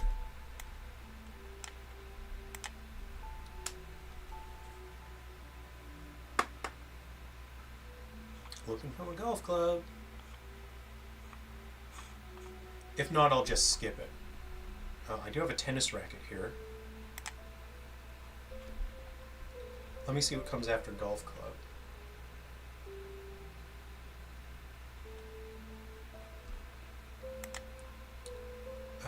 Okay.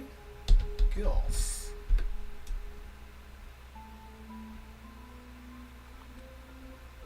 Right. Where's my little window? Where'd my window go?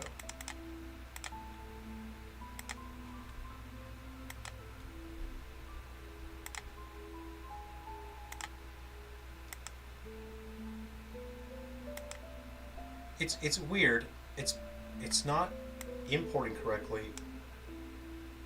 We'll give that a miss and I'll have a look at that later. It's not importing correctly. It should have my golf club in there, and it is not in there. Let's see what's next then.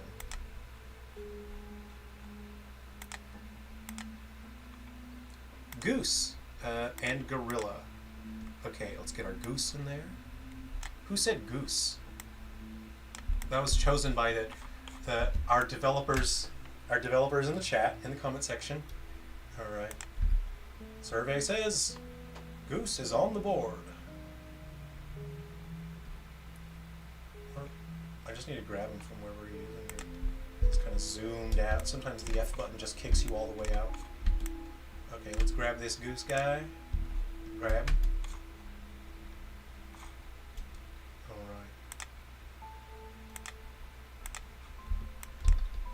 And let's make it a little more chaotic. I'll put all 6 players in next time. So I'll make a couple more appendages. We'll turn on 6 players, and then we'll run the gameplay. Okay, reset.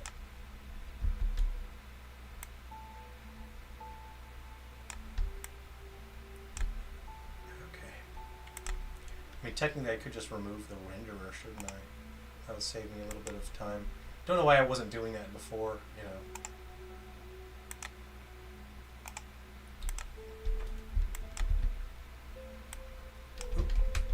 Here's the thing, though. I want his feet to register so that he falls over. You know what I mean? Okay, so his feet will be its own collider, like that.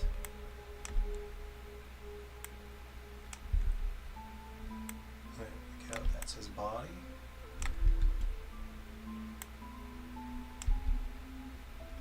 Did I miss anyone's code linker? Did I happen to add the pug? Of course we will. Of course we'll add the pug.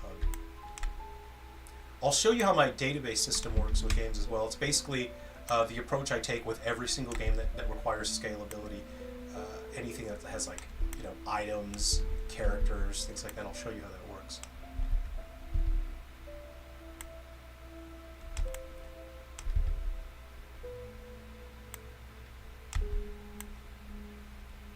Right, that's good enough. This is fine. Okay, so we'll just go ahead and see where the trigger is. That's the trigger collider in order to absorb this beautiful creature. Right, let's go ahead and extend that size of that radius. There we go. Okay, let's go ahead and apply. And we should see it. We're just going to run it and we'll see it work. Pug powers are best powers. Alright.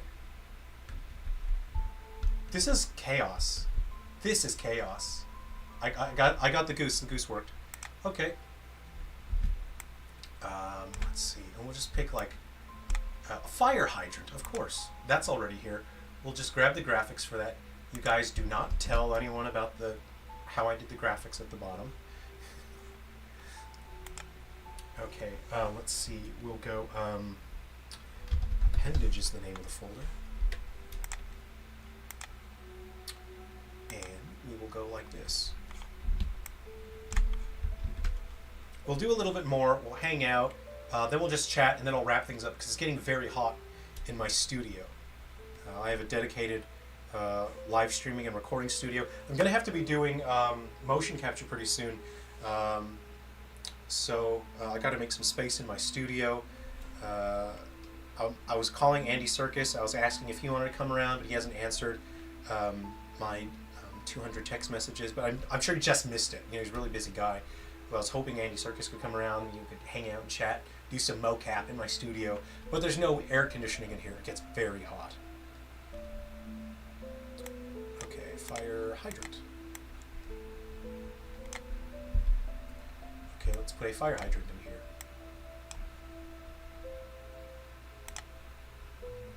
Graphic. Paste. We'll remove the collider. We don't need a collider in there. And then we'll just reset the positioning.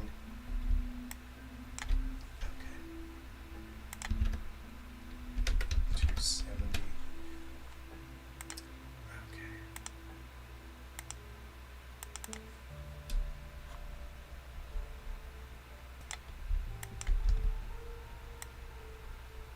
Okay, I'm kind of thinking that. I think that's good for the hydrant.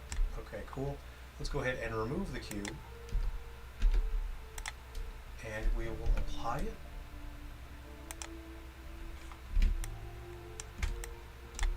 And look, I was thinking for the fish it would just come out of the body. I think that would just be it. But I need to remove the tail.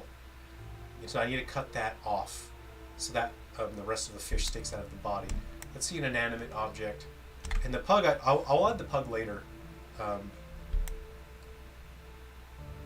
have to do some database work. I said I'd show you how that works. Let's see. Chainsaw! Great. This is the chainsaw. Okay. Let's have the chainsaw come out of the body now. So we'll copy the graphic. Just duplicate the chainsaw a couple times to make sure that we can get it.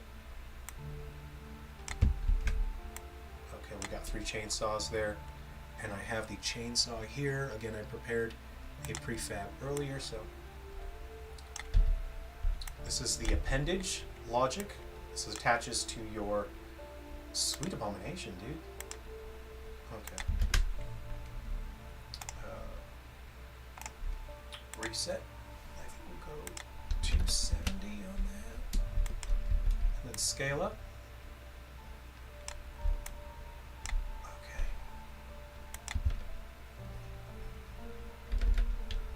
Oh, I can leave it like that. Cool. We'll remove the mesh collider. So what we want to do is we want to pick up some chainsaws. And the chainsaw is very powerful. So, okay. Remove the cube. Apply. I'll show you how I store all this information, all this data. Let me find my core object. This is a do not destroy on scene load here, so it's always present. this, I have them in two sections. I have a core. The core does, the core stores all the data which cannot be changed during runtime. So you can see I have a database of my objects. So I have to create, like if I want to add pug in there, I'll have to duplicate one of these things just to save time and then drag and drop it in there. Say for example, I click on giraffe. We have giraffe there, right? I can open it in my project, and you can see these are the values that I assigned to it. So you have the file names for loading that in. You have the effect on the health, or if it affects power, speed, you can adjust that to whatever you want. And then this is for the hitbox data. This lets me determine how much stun time, knockback power, damage, if there's any spin force applied to the user. If the UI had it to where I needed to specify an icon, things like that. So that's all stored in the core so that any object in the game can reference that data from the core. I have a second script which is called the Game Manager, and the Game Manager stores any data that is changeable during runtime. So things like your save data, your progress, your appendage ID. I'll show you how it works. Is you have creature data, and the player, every time they pick up an appendage, it's stored in there, and you can see what appendages that they have based on the ID number. So there we go, and then the ID number links back to the appendage data. I think that number is going to 80 now that you guys have recommended some other creatures, so I just need to drag and drop them in there. So what I will do is I'll try to pick up some hydrants so I can see it on my body, and I'll pick up some chainsaws. And we'll do that. Okay, fire hydrant. We can delete that? Yeah, great. I just want to grab that. One of my objects is getting in the way. Okay, this is a pickup object, so I'll put it over here just so I know where it is, so I can pick them up, and we'll test it, make sure it works okay. All right, save it, and we'll run it. But for now, I'll just want to take the other players out, just so we can focus on the one, so we can do testing here. Always simplify it, focus on one thing when you're testing. Lunanites your code, great, I'll get to that. Okay, so here is my blob. I just want to pick up the fire hydrants and the chainsaws so I can test them. Fire hydrants, chainsaws, a giraffe, a cannon, some gorillas. Okay, I think I've picked up enough stuff.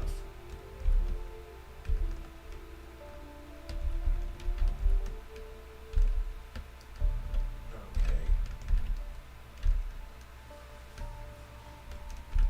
I'm out of time.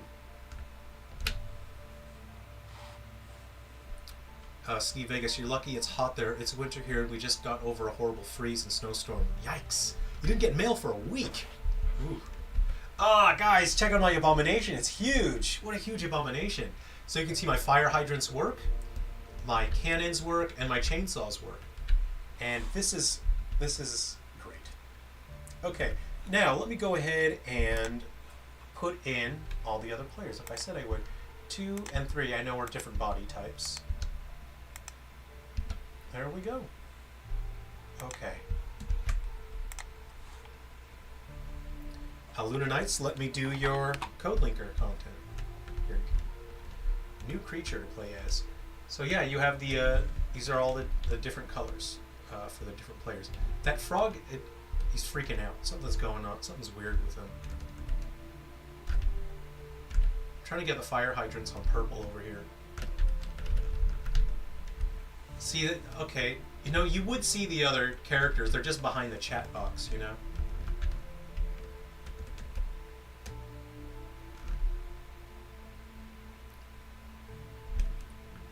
Come on, just pick up stuff. More stuff. I want to be a big boy. Is this anime like too? This is Sweet Abominations. Okay, great. This is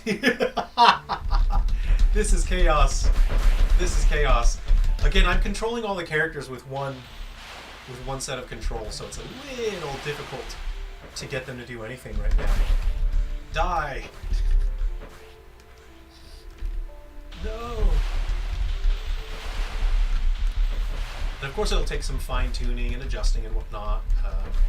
I'll need to bring people in for testing and all that. So, just fun, just ridiculous fun. Come on, go up there. So, yeah.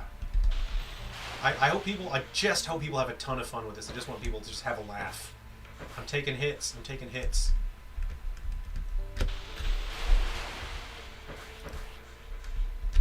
Fight. See, that guy, the yellow has a weird body shape, so it has higher speed, but it's difficult to control it because it's like it's a weird shape. Also, part of the fun is you don't know what your buttons do. You have no idea what your buttons do when you start the match, so you're figuring out as the match goes along. 6 players, yeah, that's right. I just want people to call their friends around, call your cousins, get your siblings, play with your kids, you know? Get your wife, your husband. Just ridiculous, right? It's meant to be to where you can have a very high skill level or very low skill level, and you can still have fun with the game, and you can still win even with a low skill level. And I think that's going to be just fun, just ridiculous. Okay, Lunar Knights, I'm getting your code here. Instead of Freaky Friday, we get Freaky Frog Day. I've been watching Chris and Jack lately on YouTube, and they have this running gag for July to celebrate Jurassic Park. They have like July 6th Park, and the joke is kind of like one guy's trying to make it sound like he's trying to make July 6th sound like Jurassic, and he's like stretching it so thin. It's just what a fun gag, what a hilarious gag. Is this the Budokai Tenkaichi equivalent to Animelee? Actually, yeah, six player Animelee Budokai Tenkaichi, but you have to absorb as many different animals and as many different objects as you can. Are the extra characters in 3DS from games not made yet? Yes. In 3 Down Stars, there's characters from games that have not been released yet. Okay, Lunar Knights, I'm getting your code for you. Let's see. NQKXW.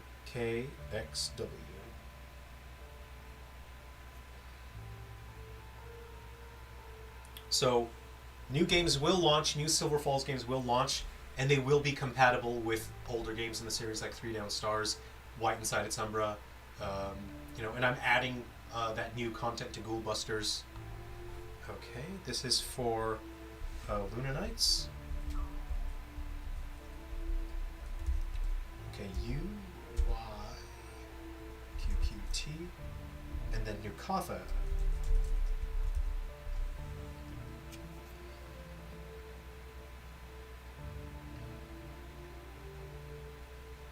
Let's see. XOIRG.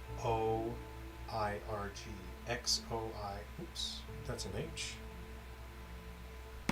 Oh, we've got a cool one today, everyone. We got Ewok.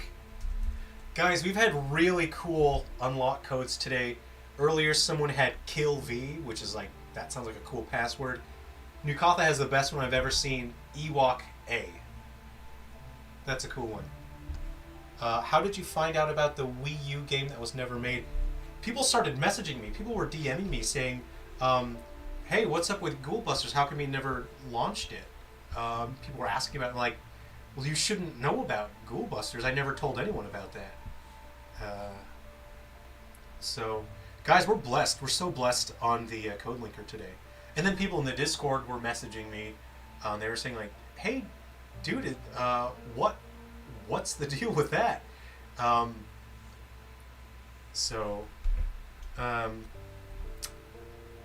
one was supposed to know about Ghoul Busters on the Wii U. And it's not even that good on the Wii U because it's the same as the 3DS version without stereoscopic. It doesn't have the bug fixes that the Switch version has. It's pretty old, you know. And I would have loved to bring it to the Wii U, but my hands were so full with the other titles that I couldn't. I think my mouse battery is sort of having a sad time here. All right, what's the next thing? I think let's just hang out and chat and relax now. Let's just hang out, you know. We'll wrap up pretty soon because it's getting getting very hot in here. So is this... So I need to separate, like, this is one where I'll have to do some manual work. I need to separate I need to take this front fork. I need to remove all that stuff. I need to have the fork and the wheel. And then that's what comes out of your abomination. So I'll do that whenever.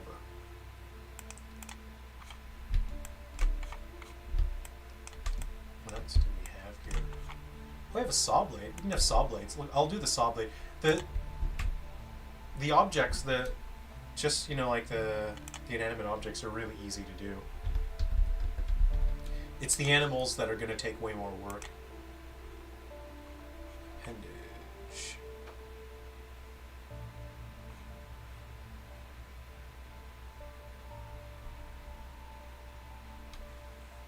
C? Circular saw. There we go.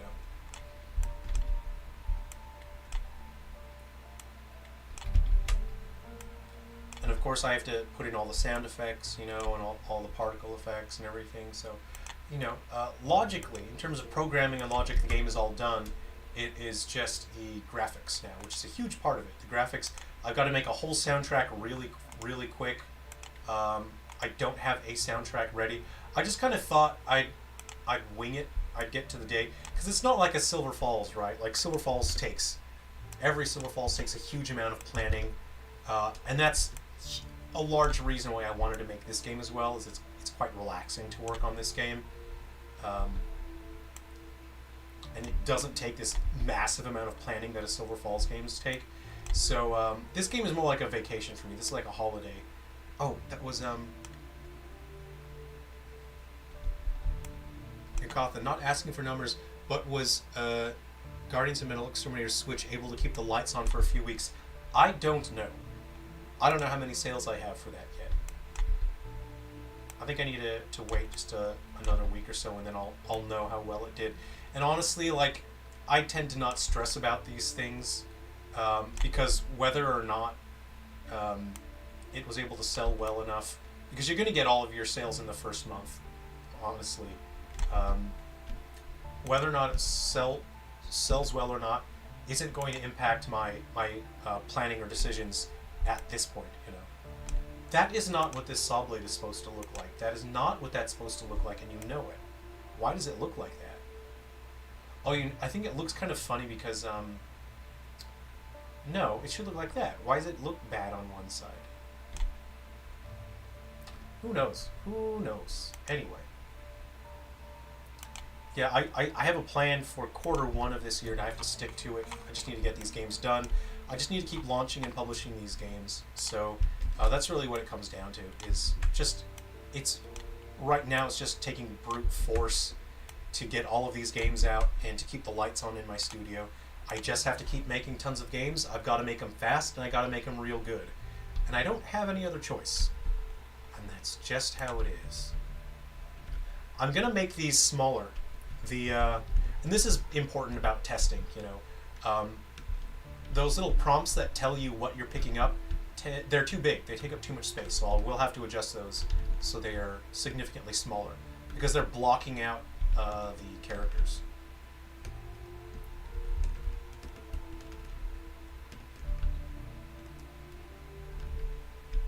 Okay, here. I think that's all the work I'll do on this for now. Let's just hang out. We can chat a bit. Then I'll get myself some lunch. Oh man, sitting here is kind of... Yeah, my saw blades work, so I think my saw blades are a little big. I'm gonna have to... Whoa, sick abomination. Guys, check out my saw blade, dude. Aw. And this is... I partly want to use this system, so I'm making this... The framework I'm calling is called Chimera Maker. I want to use this framework. In the future, I want to make a robot battling game as well, where you get to build a robot, and it'll occur in a more structured way. But it'll use this same framework, so you can see like a lot of the programming's already done to do a robot battling game. What is the temperature over there down under? It's been fluctuating every day. Like some days have been really hot, and then other days lately just like raining nonstop. So pretty wild and very annoying. Blue's already dead. Blue fell too many times. We'll just make sure the wind conditions work properly now. Are you still having issues with Unity on the Switch dev kit. I can't really discuss that stuff that much. I've just adapted to the requirements of using Unity on the Switch. Yeah, I've just adapted, and I'm just whatever I can do, whatever I can manage, I'm doing. Snee Vegas TV, have you ever tried a bowl of ice in front of fan to cool off? I mean, no. I have an air conditioner in the other rooms. It's just this studio doesn't have an air conditioner. And if I turn a fan on, it's going to be very loud in here. Awakening, do you think you got hacked? No, I don't think so, because I'm very careful with my computers. They're only set up for, like, I only do work on my computers. Nothing else has gone weird. I think I would notice if someone connected to my network or thing. I have remote.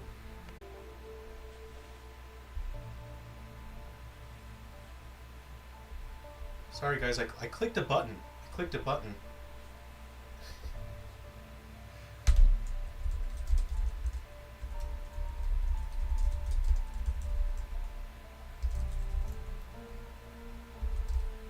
Hey guys, sorry about that. I accidentally clicked the button. I was trying to close the game. I was busy gabbing away. I accidentally clicked the wrong thing. We're back. We are back. Do you like Vegemite, Nukatha? No, I am not a fan of Vegemite. I do not enjoy it at all. I think the saw blades are too big, so I will have to adjust that. Let's see. Speaking of saw blades, my dad cut his fingers and thumb off with one, but luckily we live close to a doctor and they reattached them. Oh! I don't like to hear that. That's not my favorite kind of story. If you've got nicer stories than that, I'd like to hear those nice stories. Yikes! Oh, I hate the thought of that.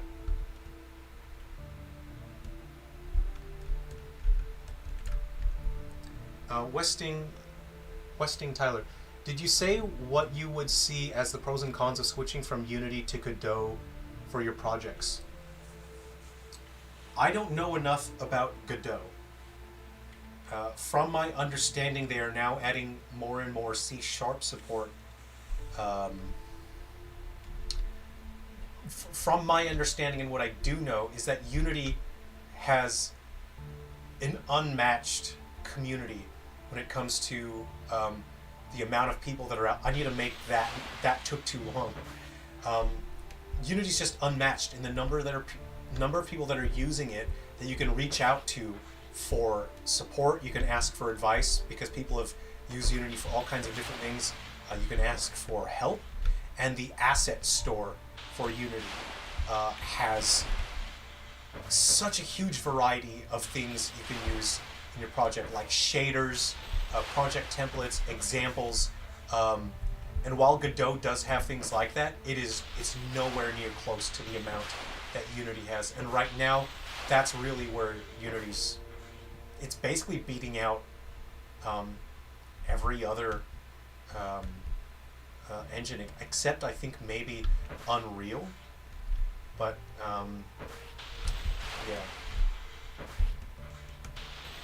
yeah, I made it back. I recovered.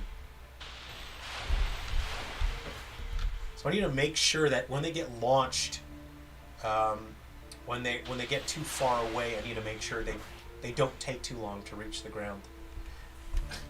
Button. Yeah, that's a death button. I'm just walking onto a launch pad, which basically just kills me. But see, so if you had assimilated something with wings, you can actually flap your wings and you can try to recover to the stage using the wings. So yeah. Rashad, do you still have your Wii U dev kit or sent it back to Nintendo? If you sent it back, that must mean somebody must have the files on there. I don't think I can discuss that stuff. Anything related to that, I think I'm just going to have to be quiet about it. So I can't discuss anything related and stuff, especially now that it's all ended and all that kind of thing. All I know is that I'm very careful with my development kits. You sometimes see them online, like people have sold them on, and then collectors are able to obtain them. That's not allowed. Nintendo would not be happy with that. They'd be pretty unhappy. Snee Vegas, you have a better story. You won a Star Wars Episode 1 backpack out of a Doritos giveaway. Cool story, bro. Nice. I like that. I like that story. Westing Tyler, do you worry about anything with Unity moving forward, or were people being too alarmist? People were 100% justified in their response to Unity's actions last year and the years leading up to it. Unity's actions have been appalling and unacceptable. So the reactions that people had towards Unity, the response they had, was absolutely justified. Moving forward, I think it's very important and it's vital that we pay close attention to what Unity does at this point.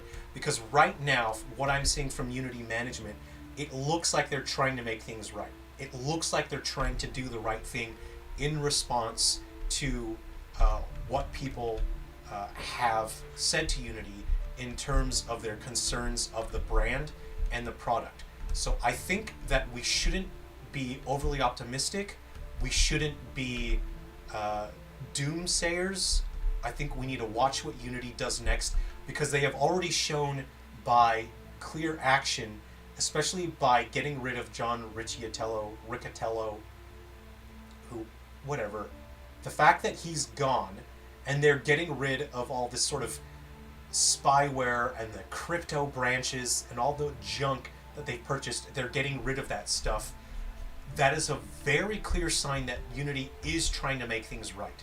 So I think we need to pay attention, and we need to be able to accept that when they've done the right thing, we need to be able to accept that and say, thank you for doing the right thing. Please keep doing the right thing. Because if Unity goes out of their way to do the right thing, and if we keep criticizing them and attacking them, even though they are doing the right thing, then there's no reason for them to do the right thing again. If people are going to attack them even though they're doing the right thing, then there's no reason for them to do the right thing. Do you get what I mean? So we need to watch them. We need to pay close attention, and when they do the right thing, we need to be able to accept that and say, okay, this is the right direction. Please keep moving in the right direction. Your backpack is still at your dad's. Does it have fingers? The fingertips in the backpack? Godot Assets Marketplace. I've seen that sort of that marketplace a bit, and I think it's still early on in its development phase.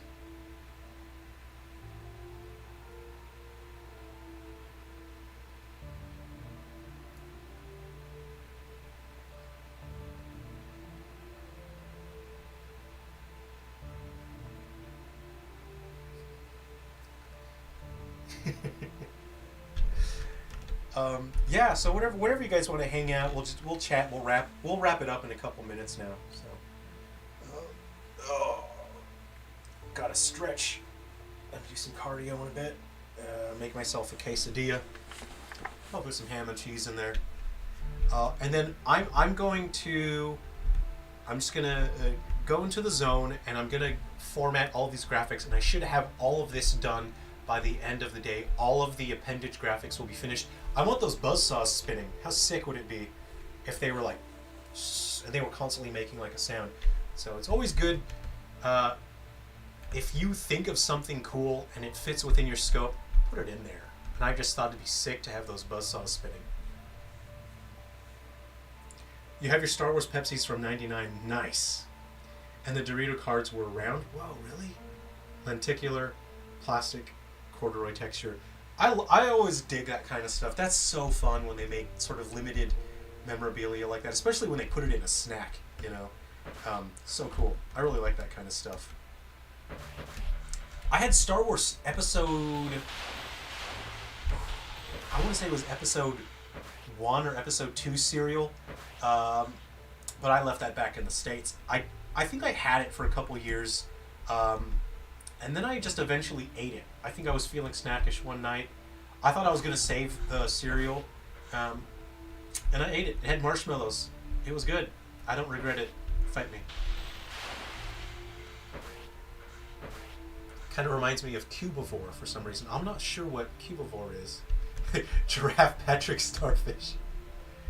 I'm gonna eat Bojangles chicken and all the sides. What's Bojangles chicken? Is that a regional restaurant? I do not know of this Bojangles.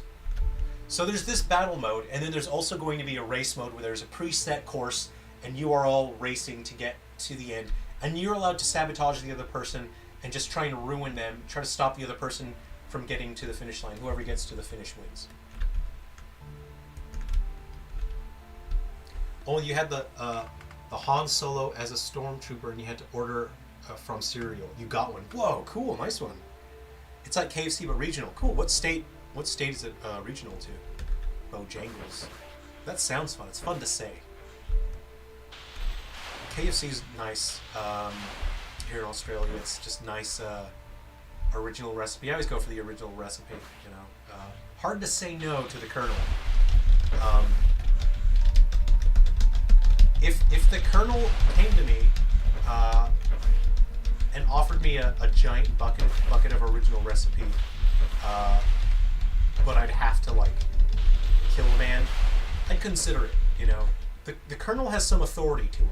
You know, something about him. Like if he told me to just kill a man, how are you going to say no to the Colonel? I mean, you're going to say no to the Colonel. You know. Star Wars Pepsi was very lightweight when you moved houses. Turns out it had a tiny hole in the bottom. Oh, bummer. There's a line of dry mold on the shelf behind it. It drained out. Oof. That must have been real sticky. Eaten through the Pepsi itself. I worry about that. I worry about the sodas eating through the cans. I have a can of T-virus antidote in my office. And I'm kind of worried because I don't know what's in the T-virus antidote. It's much too late for me to drink it now. I worried it's going to eat through the can at some point. You heard of Bojangles like that, like the southern U.S. Huh? Do they have it? Do they have it in Tennessee? I don't recall a Bojangles. That's amazing about the backpack. I don't have one of those super legit. You still look. At least you have the can. The can's awesome, you know. Oh, okay. Tennessee should have it. All right. Well, the next time I'm there, I'm gonna look for a Bojangles on your mention here. Yeah, I'd grab it, but I'm sealed into my studio. The way my studio works is my green screen runs along the wall. I'll do some movie magic here. We'll do some magic.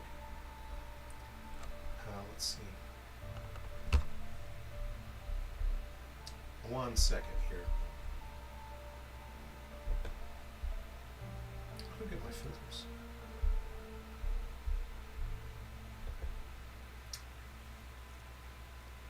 A green screen. It runs along a rod on the top wall, and the exit is behind the green screen. So when I'm in here, I can't leave. I can't leave. I'm here forever. I can't leave until I remove the green screen, and then the door's in there. So it's a bit tough to leave. That's why I have to use instant transmission to leave.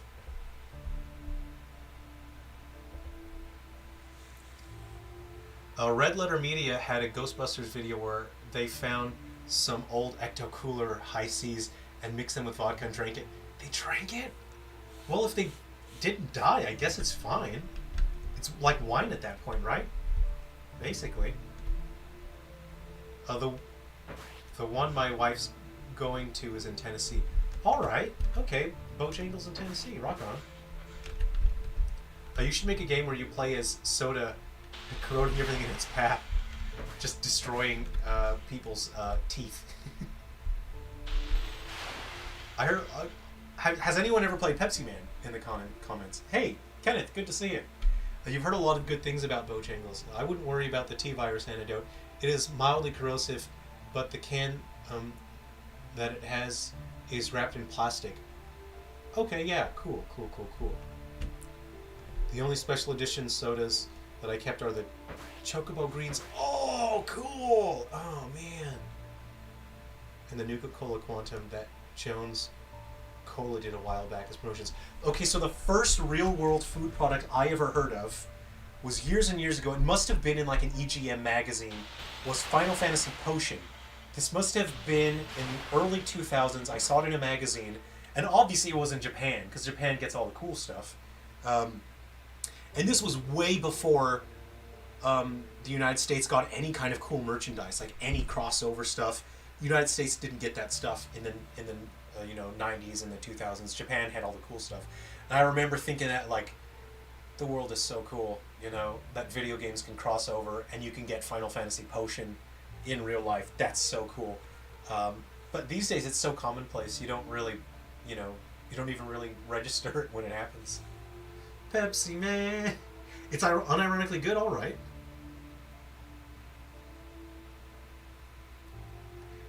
Ever heard of Fighters Mega Mix? That sounds familiar. Is that the one that has a car? Is that the Sega one that you play as a car? Japan has vending machines for everything, and the U.S. nothing. I have a little bit of envy because I think Japan is extremely cool. I love that they have vending machines for everything, and a part of that admiration shows through in my Silver Falls games, because in a number of the games, the resources that you use, that you collect for battle, come from vending machines.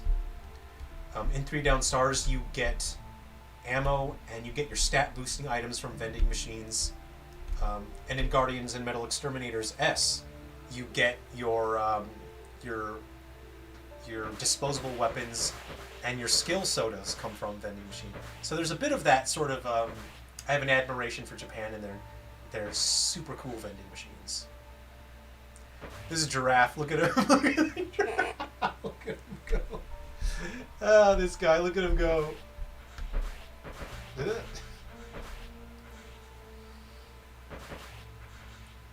Yeah, Fighters Mega Mix. That's the Daytona car. Awesome. That's great. I just love that. I mean, you can see what I'm making here. So, obviously, I love the idea of a car in a fighting game. You remember that potion? Blue potion bottle. Yes! Yes! They sold them, I remember seeing them being sold in packs of 6, but I remember hearing someone complain, someone in Japan, that the cardboard holder for the potions was very fragile and it could break, so you need to be careful. I remember hearing it. It was so weird. Why would I remember something like that? Like, something like that isn't relevant to me at all. It's not important. Why would I remember something like that? So, I think it's kind of funny I remembered that.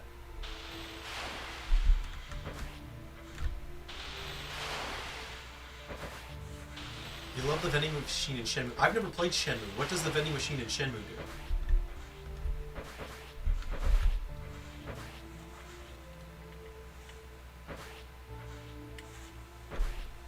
Alright. Sorry about the music again. It's just been going non-stop. It's probably driving you insane, actually. I'm going to have to figure out why it's doing that. So where is it?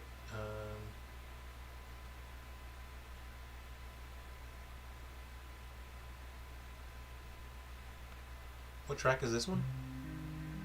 Oh, that's Campfire Stories. Okay.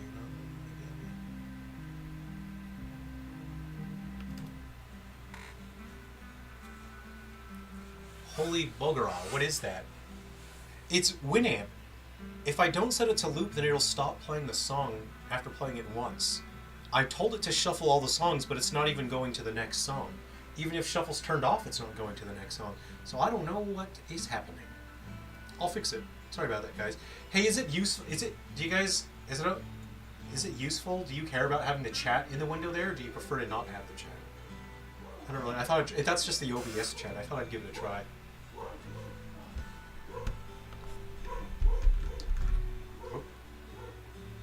So, yeah, that's all I'm working on today. It's been fun hanging out with you guys. I'll add the animals that you guys requested, so that'll be fun as well. You guys are basically game developers at this point. You're part of the planning team, the conceptual side of. That's a wind that shoots out wind. It'll push you up. It'll push you up.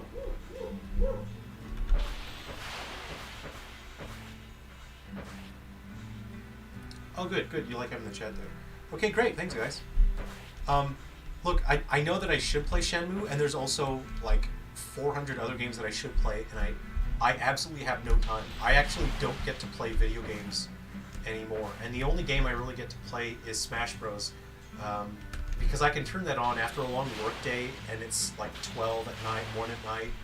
I can boot up Smash Bros. And play a match for like 10 minutes, just to sort of, calm down after a long work day. But that's really the only gaming I get to do. I just don't have time. And also, aside from that fact, I can no longer engage with games that are in the same genre as the stuff that I'm creating. So anything that's a horror game, a survival horror, I can't engage with it anymore, or I'll risk cross-contamination. I could end up being subconsciously influenced by all that stuff. So I can't engage with Silent Hill or Resident Evil or any of that stuff anymore. I'm now working on RPGs, which is my absolute favorite genre. Oh man, I love RPGs so much, and that means that I really won't be able to engage with those anymore as well, which is a little bummer. But hey, man, that's all right. I've lived a pretty full life already. I'm in my mid-30s and I've played a lot of RPGs. I've had a lot of time to enjoy video games, and now it's my turn to create new and exciting experiences for people. And it's no good if I'm just recycling and repeating whatever's been done in the past. So it's important that I unfortunately have to disengage. I can no longer play RPGs or survival horror stuff. But that's fine, man. I've played a lot of video games in my life.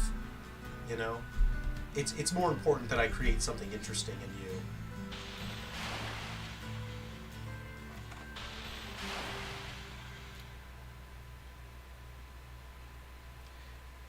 And hey, everyone has their own process, man.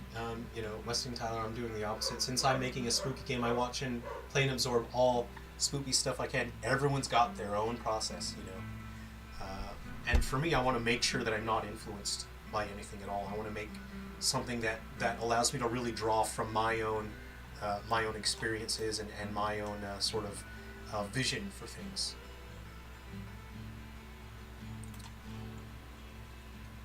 You heard of Pepsi Man from the Angry Video Gamer? That's where I found out. Can you believe he got the guy from the Pepsi Man FMVs? He got him onto the show. Like, that's crazy. That's so cool. You miss Steven. Hey, great to see you. Steven's been such a great supporter for years, since basically the very beginning. Good to see you, Steven. You misread the description. I thought it said drill was unlockable. My mom said I'd never amount to anything. Now look at me. You actually played Pepsi Man. What'd you think of it? What did you actually enjoy it? So yeah, this is my upcoming game. This is Sweet Abominations. All the programming's done. I just need to do all of the graphics and the balancing and testing, and then it's ready to roll out. So I hope people have fun with this one. You play Xenoverse 2 mostly, but I'm trying to beat Assassin's Creed for the Ezio trilogy now. I mostly have only played Assassin's Creed 3, and I know that people, I think, say that one's like the worst one.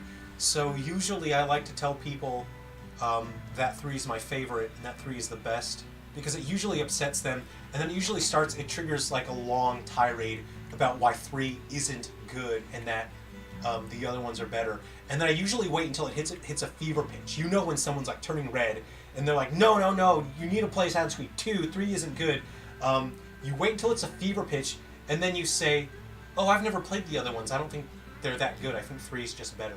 And then usually that's pushes people past the boiling point, and then they explode. And people get so angry when you do that. So that's usually how I talk to people about Assassin's Creed. And I've only mostly played 3. I think I've played a little bit. I bought the other ones. I haven't played them that much. Rashad Z, mid-30s, you look 20-something. Oh, bless your heart. Thank you. Your genetics are doing you good. I try to live a healthy lifestyle. You don't try not to eat too many Doritos kind of thing. Don't eat too many Cheetos. I stay physically active. I do a lot of physical training. But when I'm doing these long sort of marathons where it's 130-hour work weeks, it's just working. I don't get to exercise that much. So You only saw Game Grumps play Pepsi Man. Hey, I enjoy Game Grumps. Big Game Grumps fan. I'm not so grump myself, you know. Oh, your friend actually had it. Wow. So you genuinely and played it in context. It's like that for me with E.T. I grew up with E.T. on the Atari 2600, so I didn't, find out about it through the internet and then went to play it. I grew up with it, and it sucked. E.T. was awful, and I knew, like my little kid brain knew that Zelda was good, and E.T. was bad, and I couldn't understand why it was bad. I just knew it wasn't as good as Zelda.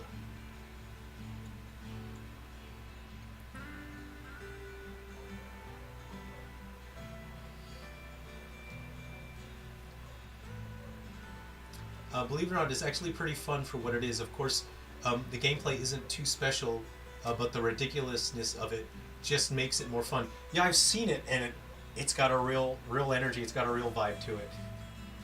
You got a trollish side to you. Well, you don't get a lot of joy out of life, and you find joy where you can and when you can. And if it means that you can upset someone who's very passionate about a game that you don't care that much about, I think if you can derive a little bit of joy from that, I think that's okay. You're on 2 now, and you love 3 and enjoyed Pepsi Man. You're probably going to put 100 hours into 100 hours into Pepsi Man? You had less games back then. Oh, yeah, of course, we had way less games back then. And I think that's why we had a connection to them, because we had to go back and keep playing the games, and you sort of were able to look past the rough edges because you wanted to enjoy it because it was one of your own games, right? I think having less games allows you to appreciate them more.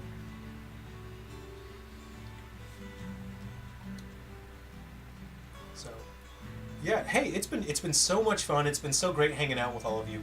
We're gonna wrap it up. I'm gonna make myself a nice toasty cheese quesadilla for lunch, and then I'm gonna get back to work. The next time you see me, I'll be the same man, but this game's graphics will be done. So that's the difference. You got 3 games the year you got Pepsi Man. What year was that? I don't buy games that often these days because I don't even get a chance to play them. But I keep track, I watch them, I see what's going on because it's important to keep track of what's happening in the industry. I bought Sonic the Hedgehog Superstars, is that what it's called? I really liked it. I played a couple levels, I really enjoyed it. I didn't like how much DLC was there. Like, it felt like while you were playing the game, there was like a watermark on it that said, do you want to buy the DLC? It just felt like it was ever present, you know what I mean? And I didn't really like that. It just kind of, it leaves a bad taste in my mouth seeing that. But the core game itself, I really like Sonic the Hedgehog Superstar. Anyway, hey, thanks. Yeah, it's been great hanging out. It's been a fun stream. Thanks, everyone. It's been so fun. Thanks for supporting the games. Please take care of yourselves. Grab yourself something to eat. Get something nice. I'm gonna have a quesadilla now. Thanks, everyone. Take care of yourselves. Be well. We'll see you.